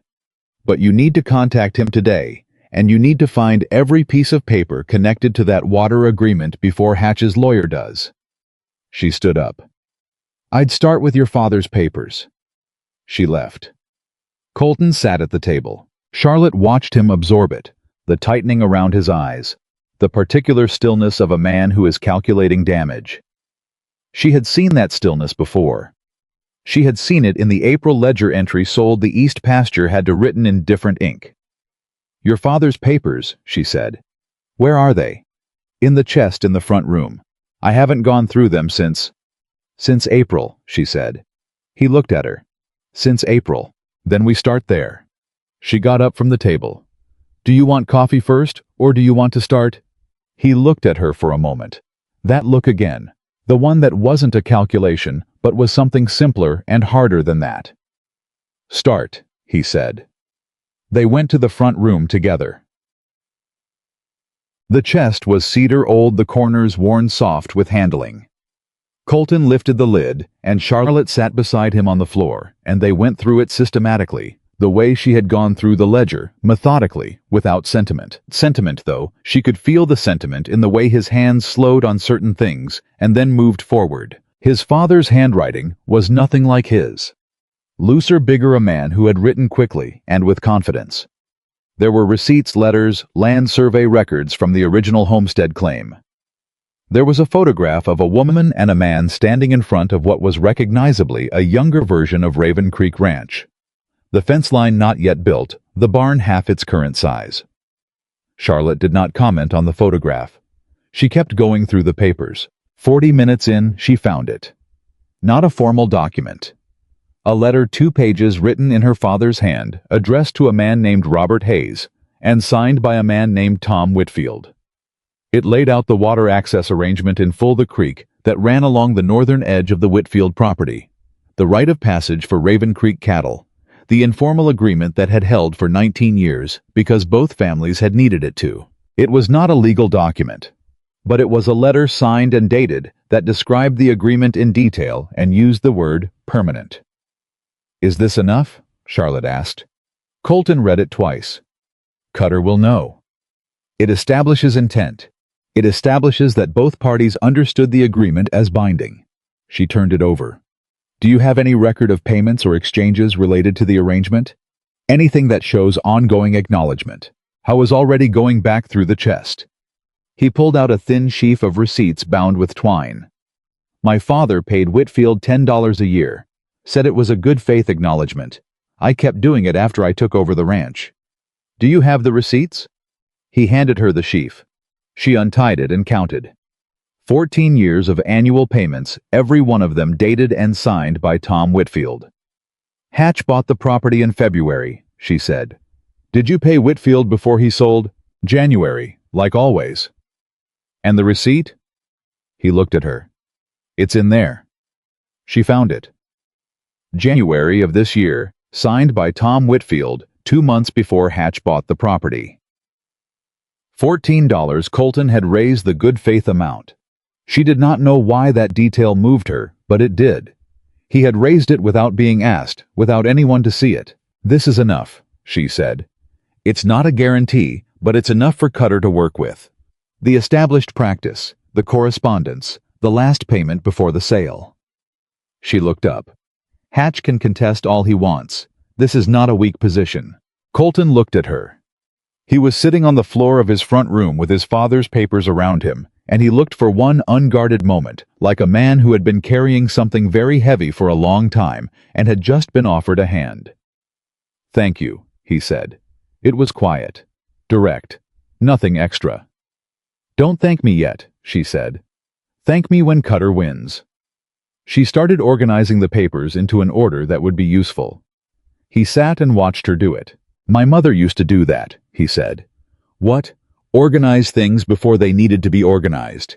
Said it was easier to think clearly if you couldn't see the mess." He paused. "She said it drove my father crazy because he always knew where everything was, even if it looked like chaos to everyone else."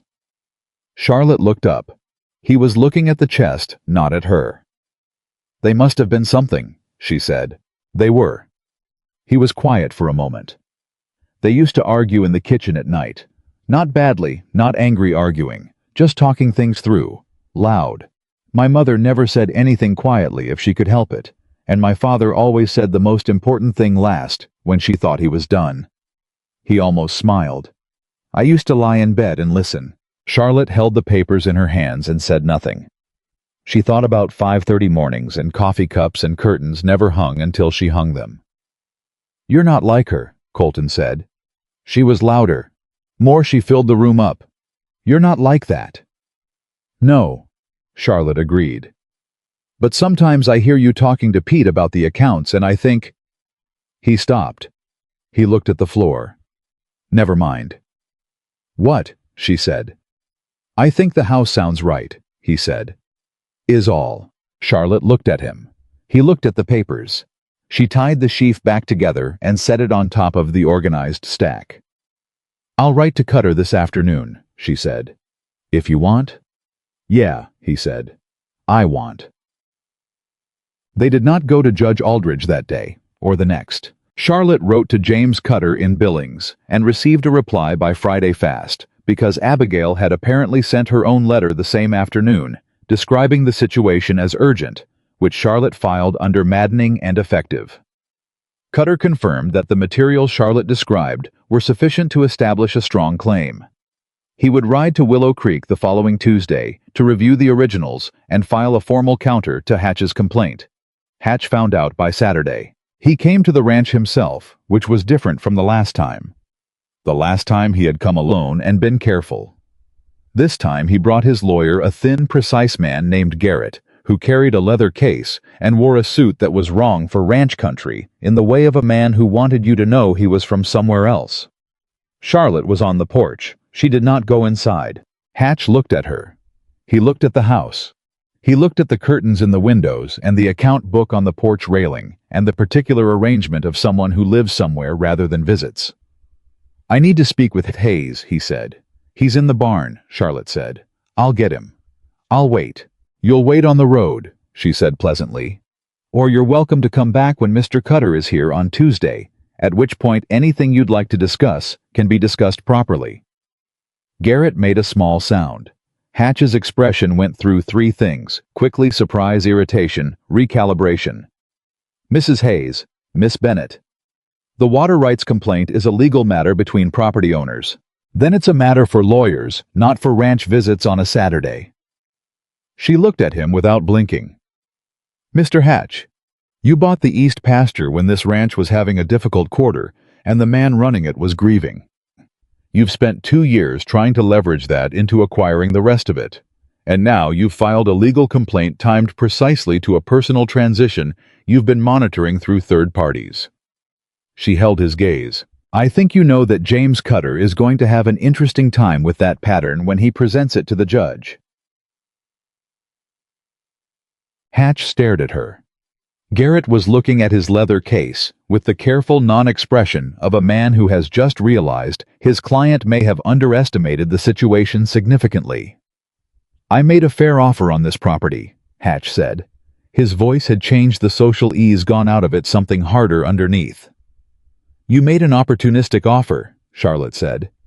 "There's a difference. And Colton said no, repeatedly." She stood. "Good day, Mr. Hatch." She went inside. She stood in the kitchen, and her hands were shaking slightly. Not fear adrenaline, the particular aftermath of holding a position under pressure, and she put them flat on the table until they stopped. Colton came in from the back. He had heard. She could tell by his face. "You told him to leave," he said. He was on the porch. "Charlotte." He looked at her with an expression she hadn't seen before, something that wasn't the careful calculation, or the contained warmth, or the deliberate distance. Something more exposed than any of those. "You didn't have to." "I know I didn't have to." She picked up the account book. "He was here to rattle you before Tuesday. I didn't see the point in letting him. You've been here 3 weeks. 23 days. You stood on my porch and told Gerald Hatch to his face that his pattern of behavior was going to look bad in front of a judge. It is going to look bad in front of a judge. That's not a threat, it's an observation." She looked at him. "Was I wrong?" He looked at her for a long moment. "No," he said. "You weren't wrong." "Then we're fine." "Charlotte." The way he said her name stopped her. Not louder, quieter. The kind of quiet that has weight. She turned. I was standing in the middle of the kitchen, and he looked like a man who has arrived at the end of a very long argument with himself and lost. Not unhappily. Just arrived. "I don't want you to go," he said. The kitchen was very quiet. "To Aldridge," he said. "Or anywhere. I don't—" He stopped. He pressed his mouth together. He was a man who did not say things like this, and the effort of saying it was visible, like watching someone move something that had been in one place a very long time. "I've been telling myself for 3 weeks that this was temporary, and I needed to let it be temporary and not make it into something it wasn't supposed to be. And I have been wrong about that." He looked at her steadily. "I have been wrong about it since at least the 2nd week." Charlotte set the account book down on the table. "The accounts," he said. "The curtains, the barn, you walking 4 miles to town to tell Collins it was done, and then walking 4 miles back." He shook his head. "I didn't ask you to do any of it." "No," she said. "You did it because you—" He stopped again. "Why did you do it?" She looked at him. "You know why." "I want you to say it." "I did say it. I said I wasn't leaving Willow Creek." "That's not—" "I know it's not." She held his gaze. "I'm saying it again. I'm not leaving." He crossed the kitchen in 4 steps, and she held her ground, and he stopped close. Not the accidental closeness of the barn, but deliberate, chosen, the kind of close that asks a question before anything is said. "The annulment is approved," he said. "I know. You could sign it and be done with this." "I know. I'm not going to be easy," he said. I'm better at the ranch than at most other things, and I know it, and I'm not going to pretend otherwise." "I'm aware," she said. "You told me on the 2nd day. No touching your coffee, no rearranging the kitchen, no asking how you feel." "I've told you things since then that I haven't told most people." "Yes, you have. That doesn't come naturally." "I noticed." He looked at her, the long look, the real one, no calculation running behind it. "Stay," he said. It was one word. It had nothing around it, no qualification, no condition. Just the word and what it meant. Charlotte looked at him. "Not for the ranch," he said. "Not to handle Hatch or fix the accounts. Just—" He stopped. He exhaled slowly. "Just stay." The kitchen was very still. "All right," she said. He looked at her. "All right." "Yes." She looked back at him steadily. "All right." He didn't move. She didn't move. The moment sat there between them, too large for either of them to immediately know what to do with. Then he reached out and tucked a piece of her hair behind her ear. One careful gesture, the kind that cost something, and she reached up and covered his hand with hers before he pulled it back. They stood in the kitchen with his hand and her hand and the morning light through his mother's curtains. "We still have to deal with Tuesday," she said. "I know. And Hatch." "I know. And you need to stop looking at the wall when you walk past me." His jaw moved. "I don't do that anymore." "You did it this morning." "I was thinking." "About the wall." "About you," he said. "For what it's worth." Charlotte looked at him. She did not say anything for a moment. Then, "That's a significant improvement." He almost smiled. The corner of his mouth moved, and his eyes did the thing they did when he was holding something back, and she decided then that she was going to spend a considerable amount of time learning the full geography of that almost smile. She stepped back. She picked up the account book. "Lunch in an hour," she said. "And you should send a wire to Cutter confirming Tuesday." Charlotte. "What?" "Thank you," he said. "For Hatch." "I told you. I know what you told me. I'm saying it anyway."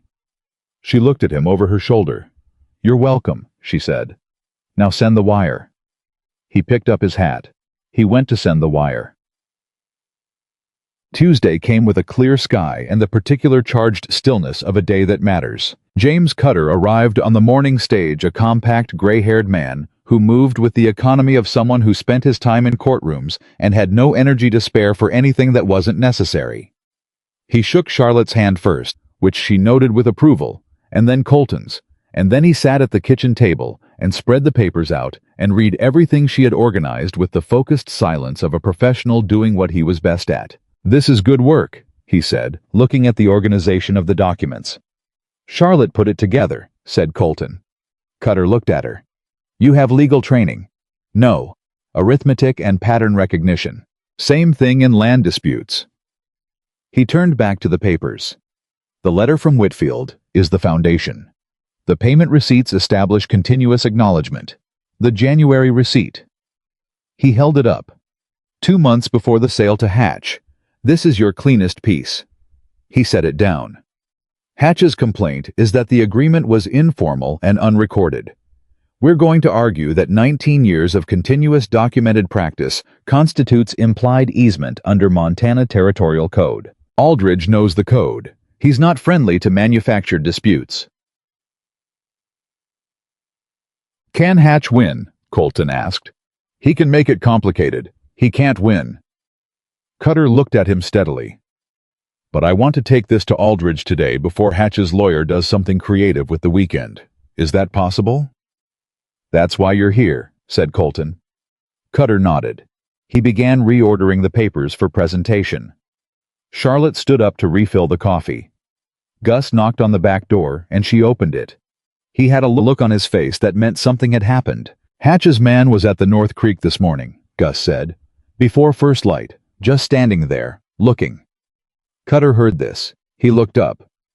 "He's establishing visit records," Cutter said, "trying to create a dispute history before we can close the claim." He said it without alarm, the calm voice of a man who has seen this before. "It doesn't change anything, but we should go now." Charlotte looked at Colton. He was already standing. "Gus," he said, "stay with the North Pasture. Don't engage with anyone. If Hatch's people come back, you come find me." Gus nodded and left. The three of them went to town. The hearing before Judge Aldridge took less than an hour. Hatch's lawyer Garrett, with his leather case and his Wrong for Ranch country suit, made his argument cleanly and without wasted words. The water access agreement was informal, unrecorded, and had transferred with the property to Hatch upon purchase. Tom Whitfield had not disclosed it as an encumbrance. The agreement had no legal standing. Cutter set the Whitfield letter on the judge's desk. Then the receipts organized chronologically. Then the January payment 2 months before the sale. 19 years of documented acknowledgement, Cutter said. Mr. Whitfield understood this agreement as binding in perpetuity, as evidenced by his own correspondence and his acceptance of annual good faith payment.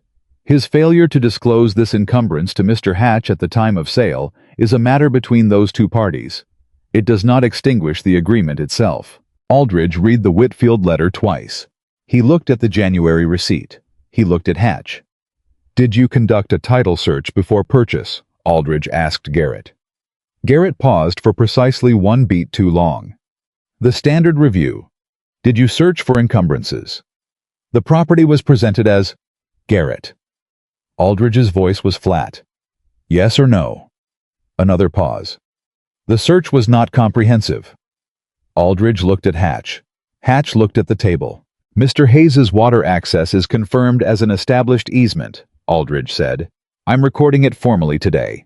Mr. Hatch, you purchased a property with a pre-existing encumbrance that was not disclosed. That's a matter between you and Whitfield. He closed the file.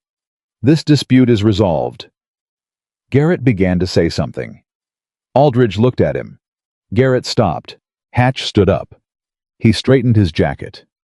He looked at Colton with the face of a man recalculating a situation he thought he had already solved. Then he looked at Charlotte. She looked back at him. He picked up his hat and walked out. Garrett followed him. The room held its silence for a moment. Cutter began collecting papers. "He'll leave the ranch alone," he said in the same tone you used to describe a weather pattern. "It's not worth the cost anymore. He'll find another property." "Appreciated," said Colton. Cutter shook his hand. "Your wife put together an excellent file," he said. "She's not," Colton started. Charlotte looked at him. He stopped. "Thank you," he said to Cutter instead. "We appreciate it." Cutter left to catch the noon stage. Colton and Charlotte stood outside on the main street of Willow Creek in the Tuesday sun. The town was doing its ordinary Tuesday things, wagons moving doors, opening a dog sleeping in a square of shade. "He called you my wife," Colton said. He read the file. "The certificate is still technically—" "I know what's technically." He looked at her. "We never went to sign the annulment." "No. We could go now. Aldridge is right there." Charlotte looked at the direction of the judge's office. She looked at Colton. He was watching her with the expression she had finally found a name for, not calculation, not wariness, not the careful managed distance of a man who expected to lose what he let himself have. Just want. Plain and clear and present. "We could," she said. "Or we couldn't," he said. She looked at him for a long moment. "There's a meeting at the schoolhouse Thursday," she said. "Eliza wants me there for the curriculum presentation. I said I'd help." "That's Thursday." "Yes." "Today is Tuesday." "Yes." "And the judge is right there." "I'm aware of where the judge is, Colton." He looked at her. Something moved across his face, startled, then something warmer than startled, the kind of warmth that doesn't have a calculation attached to it. "So we're not going," he said. "I didn't say that." "Charlotte." She turned and looked at the direction they had come from, the road back to Raven Creek, 4 miles, the ranch and the kitchen and the curtains and the account books and the coffee cup set wordlessly within reach. "Let's go home," she said. He looked at her. She looked back. "The ranch," she said. "I meant the ranch." But she had said home. They both knew she had said home. Colton picked up his hat and put it on. "Yeah," he said. "Let's go." They walked to the wagon together, and the ordinary Tuesday town moved around them, and neither of them said another word about the judge's office, and the papers in Charlotte's coat pocket stayed exactly where they were. The annulment papers stayed in her coat pocket for 6 more days. Charlotte was aware of them, the way you are aware of a splinter, not constantly painful, but always there, always precisely locatable. She knew exactly which pocket. She knew exactly how they were folded. She had not taken them out since Tuesday, and Colton had not mentioned them, and they had come home from Willow Creek and made supper and talked about the North Pasture rotation and the Thursday curriculum meeting and everything, except the one thing sitting in her coat pocket that would have resolved the legal question in 15 minutes if either of them had wanted to resolve it. Neither of them did. She understood that. She understood it so clearly that it frightened her a little, the way clarity sometimes does when it arrives all at once, and you realize you have been working toward it for longer than you knew. Thursday came. She went to the schoolhouse. She sat beside Eliza in front of the school board, 3 men and 1 woman, all of them carrying the particular skeptical patience of people who had heard a great many proposals and funded very few of them. And she presented the revised curriculum with the clean, direct confidence of someone who has stood in front of a room full of children who would rather be anywhere else and learned that the only way through is to mean every word you say. The board approved it in 40 minutes. Eliza grabbed her arm outside the schoolhouse door and said, "I told you, I told you."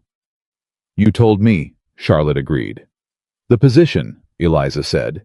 "The assistant position. I want to formally offer it." Charlotte looked at her. "I know. You've been thinking about it."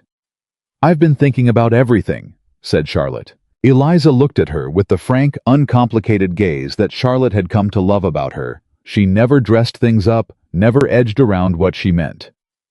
"You're not going to take the position," Eliza said. "Are you?" "I didn't say that." "You didn't have to." Eliza tilted her head. "Is it Hayes?" "It's complicated." It didn't look complicated from where I was sitting. It looked like a man who checks the water level in a creek every single morning because a woman he respects told him it needed monitoring. Charlotte stared at her. "How do you know about the creek?" "Samuel Reed," said Eliza. "He tells me things." Charlotte filed that information away for later examination. "It's not just Hayes. It's the certificate is still active. Technically, we're still married, and I don't know how to—" "Charlotte." Eliza stopped her. "Do you want to leave?" Silence. "No," Charlotte said. "Then don't." Eliza made it sound straightforward, and maybe it was Charlotte thought. Maybe she had been making it complicated because complicated felt safer than simple, and simple meant she had to admit to herself that she had known the answer for a while now. "The position," Charlotte said. "Could it be part-time for now?" Eliza looked at her. Then she smiled slowly, the smile of someone who has just understood the full picture. "Part-time," she said. "Yes, I think we can arrange that." Charlotte walked back to the ranch. Colton knew she was back before she reached the porch. She had noticed this about him over the weeks he always knew. She would come around the bend in the road, and he would appear in the barn doorway or at the fence line, as if he had been listening for her particular footstep, which she suspected he had been. This time, he was on the porch. He had coffee. He had a second cup that he hadn't poured yet, which meant he had known she was close. She came up the steps. He poured the second cup without a word and handed it to her. She took it. "How was the board?" he said. "Approved. Full curriculum." "Good." "Eliza offered me the position again." She looked at the cup. "Part-time." He was quiet for a moment. "Part-time," he said carefully in the voice of a man parsing the specific weight of a word. "Which means the other part is here," she said.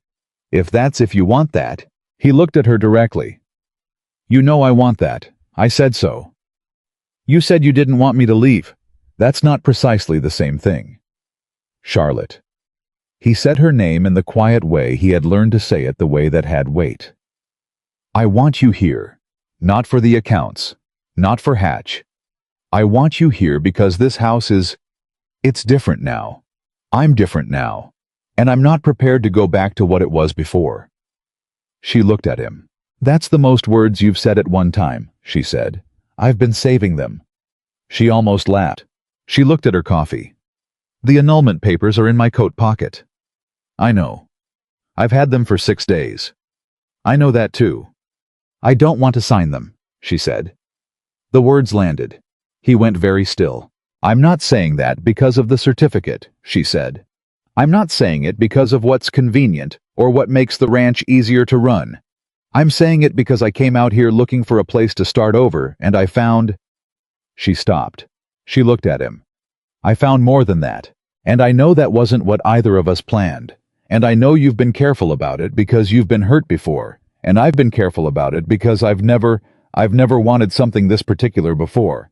But I don't want to sign them." He set his coffee down. He crossed the porch in 2 steps. He took her face in both hands carefully the way he did everything that mattered, and he kissed her, and she put her hand on his chest.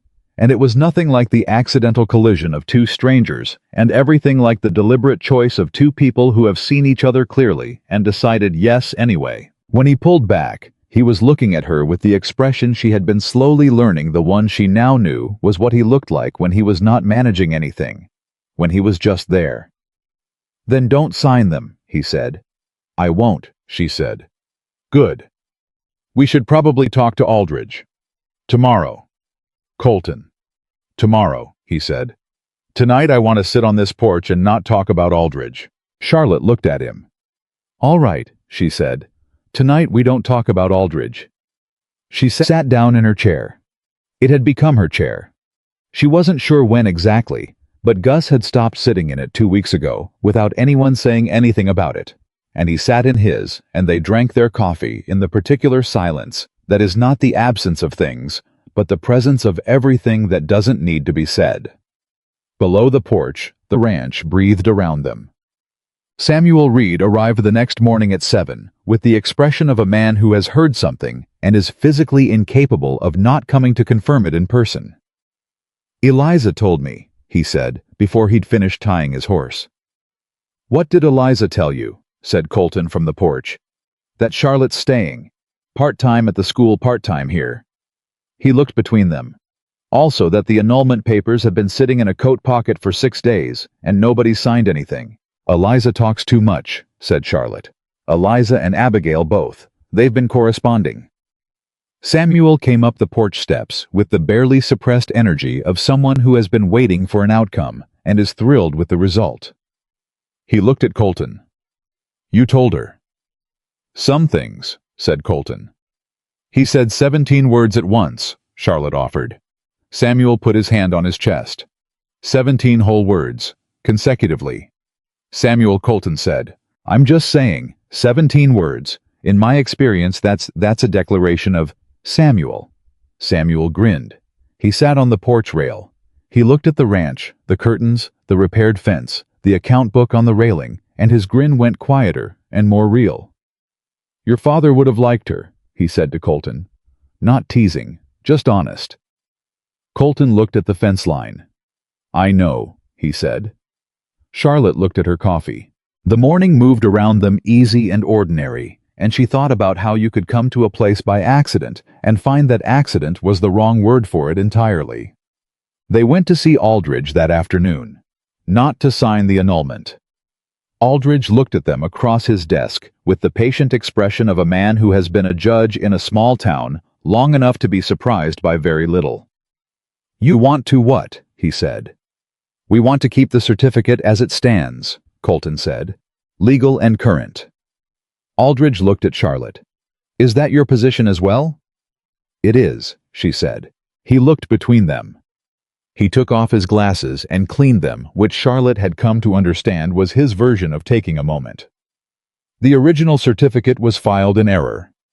"Yes," said Charlotte. "But we've been operating under it for 24 days, and we'd like to continue doing so." The grounds for the original filing were a clerical mistake. "The grounds for continuing it," Charlotte said, "are our own choice. Is that legally sufficient?" Aldridge put his glasses back on. He looked at the file on his desk. He looked at them. "I've been a judge in Willow Creek for 11 years, he said. "In that time I have annulled 2 marriages, dissolved 3 others through formal proceedings, and presided over 38 legal unions." He closed the file. "This is the first time anyone has come to me to unannul something that wasn't fully annulled yet." He paused. "It's technically just a withdrawal of the annulment petition. Is there a form?" Charlotte asked. "There is." He opened a drawer. "There's always a form." He produced it. They signed it. He stamped it. He looked at them one more time with the expression of a man who has seen a great deal and still finds human beings occasionally surprising. "Congratulations," he said. Again. Abigail Turner threw a party. She did not call it a party. She called it a gathering, a distinction she maintained with absolute sincerity, despite the fact that she had decorated the church hall, organized contributions from half the town, and personally ensured that Eliza Marsh's brother brought his fiddle down from the North Ranch. The hall was full. Charlotte stood at the entrance for a moment before going in. She could hear the noise of it, the warm collective sound of people in a room who are glad to be there. And she thought about the train platform 3 weeks and 4 days ago when she had stepped off into a town she didn't know to find a man she'd never met, and signed a paper without reading it, and thought her life was going sideways. Colton was beside her. "You don't have to stay long," he said. "I want to stay," she said. He looked at her. She looked back. They went in. The first person she saw was Henry Collins standing near the refreshment table with a cup of punch and the easy, unforced smile of a man who has made his peace with a situation and found it lighter than expected. He caught her eye across the room and raised his cup in a small, genuine salute. She raised hers back. He nodded once, smiled, and turned to talk to someone beside him. she breathed. Eliza appeared at her elbow. "He's all right," Eliza said quietly. "He told me last week he thinks it worked out as it should." His words. "He's a good man," Charlotte said. "He is. He's also been talking to Martha Connolly's youngest daughter for 3 Sundays in a row, so I think he'll be fine." Eliza squeezed her arm and moved away. Charlotte looked around the room. Gus at the far wall, with the deliberate stillness of a man who attends social functions as a matter of loyalty rather than pleasure. Pete talking too loudly to someone about the fence repair. Walt standing in a corner, eating with the focused silence that was apparently his natural state in any location.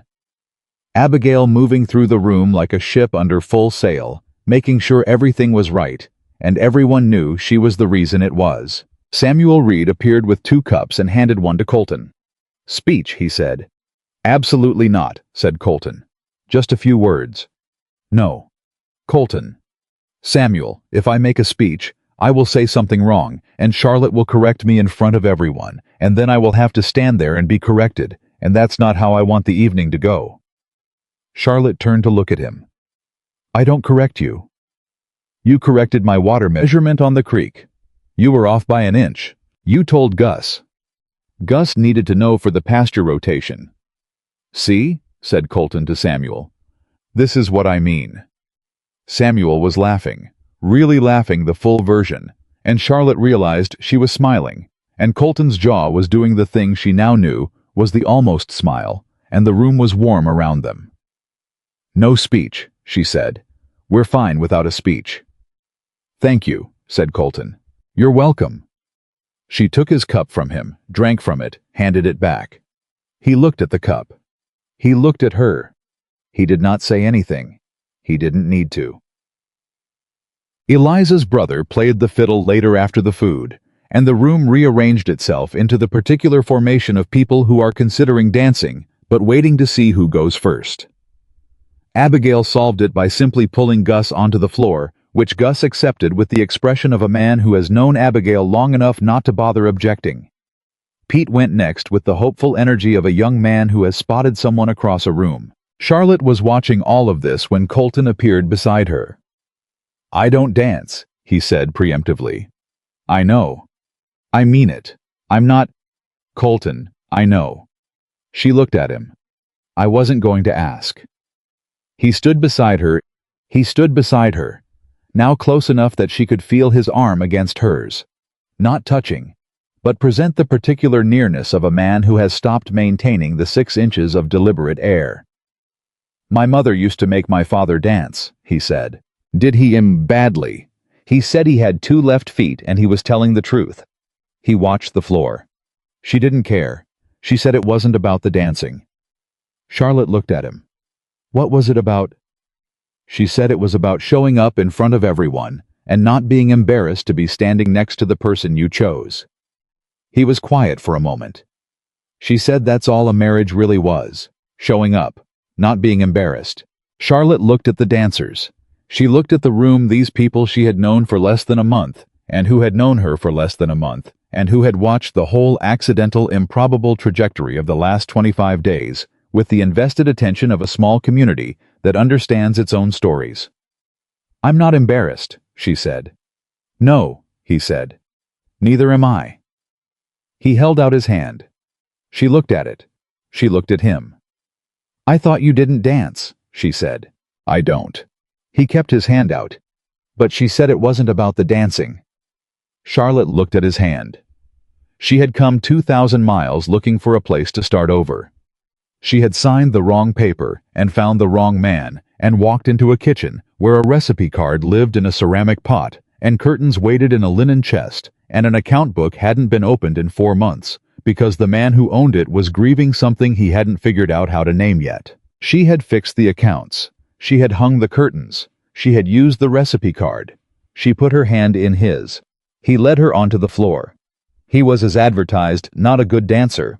He moved with the careful deliberateness of a man who is doing something that does not come naturally and has decided to do it anyway, and she matched him, and it was nothing like graceful and everything like real. "You're worse than you implied," she said. "I told you I had no talent for this. You told me you didn't dance. I assumed that was modesty. It wasn't. I can see that. He looked at her. The almost smile. The real one. The one she had been learning. Are you embarrassed?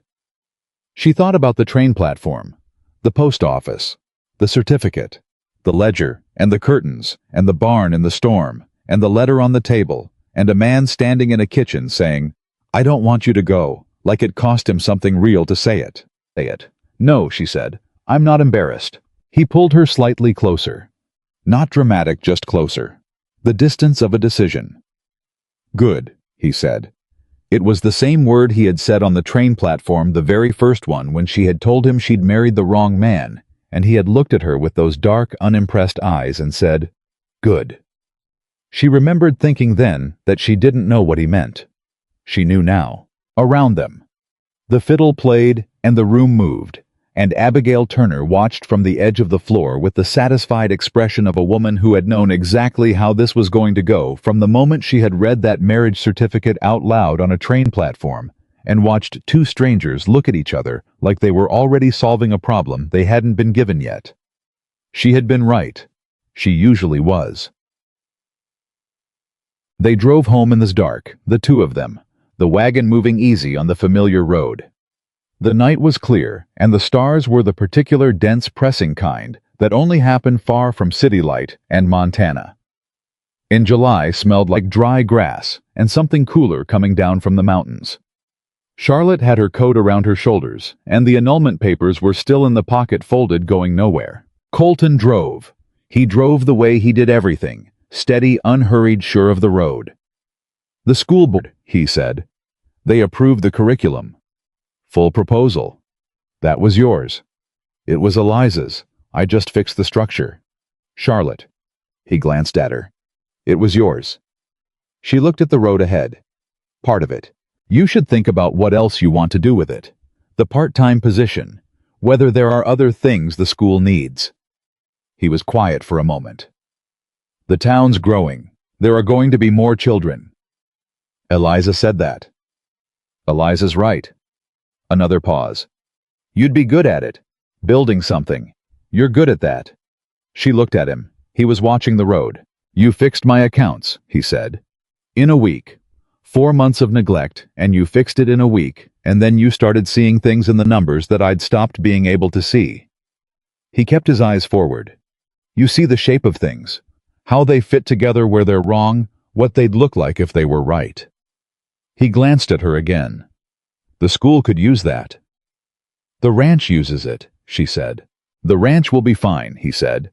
The ranch has me. The school has Eliza and not enough hours in the day. Charlotte looked at him for a long moment. Are you telling me to take the full position?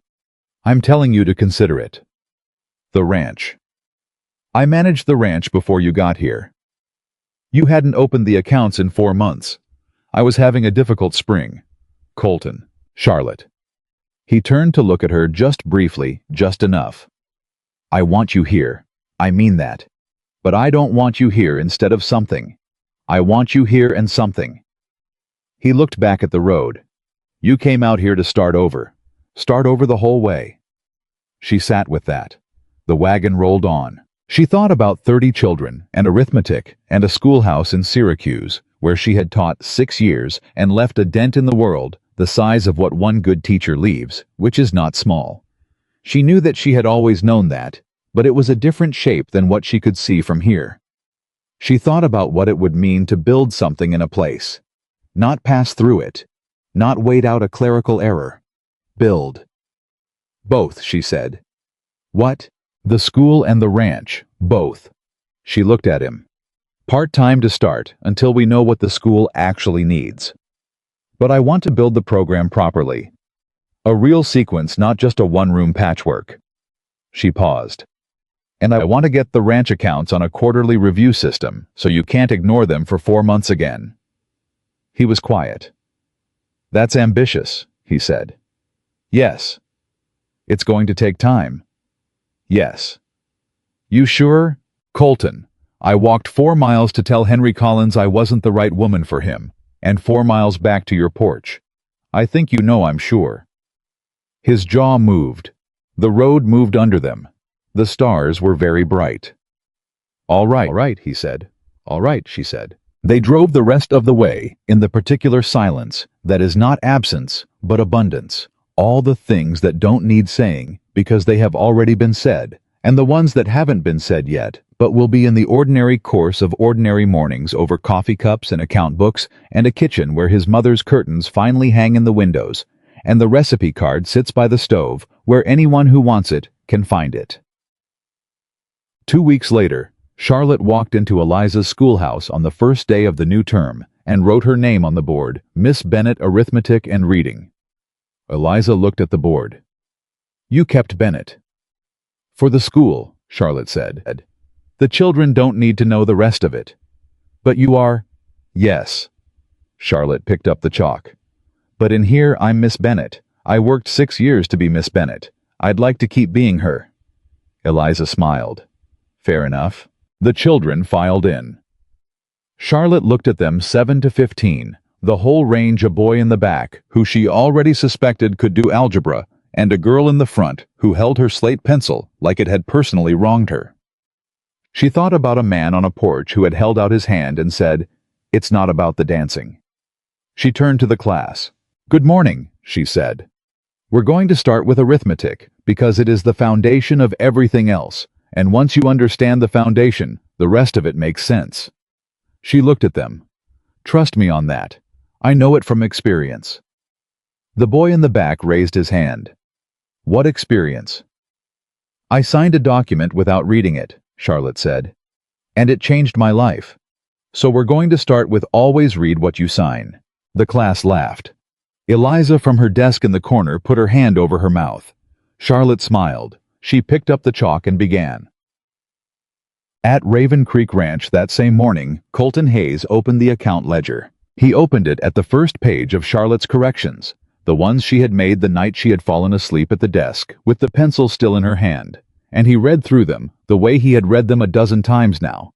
Not because he needed the information, but because it was her handwriting, clear and direct, and it covered the page the way she covered a room, without fuss, without announcement, with the kind of thoroughness that looks effortless and isn't. He turned to the current month. He began the entries. He was not fast. He was not as clean. But he was there doing it, the ledger open at the kitchen table in the morning light, and the curtains were letting in the sun, the way his mother had always said they would, and the coffee was better than it had been in years. And somewhere in town, a woman who had come 2,000 miles by mistake was teaching a room full of children that you should always read what you sign. He wrote the date at the top of the page. He wrote the first entry. He thought about a train platform and a post office and a clerical error that had turned out to be the least of it. He thought about a woman who had put a letter on a table and a cup of coffee within reach and walked 4 miles home and said, "Let's go home," like it was a word she had always known.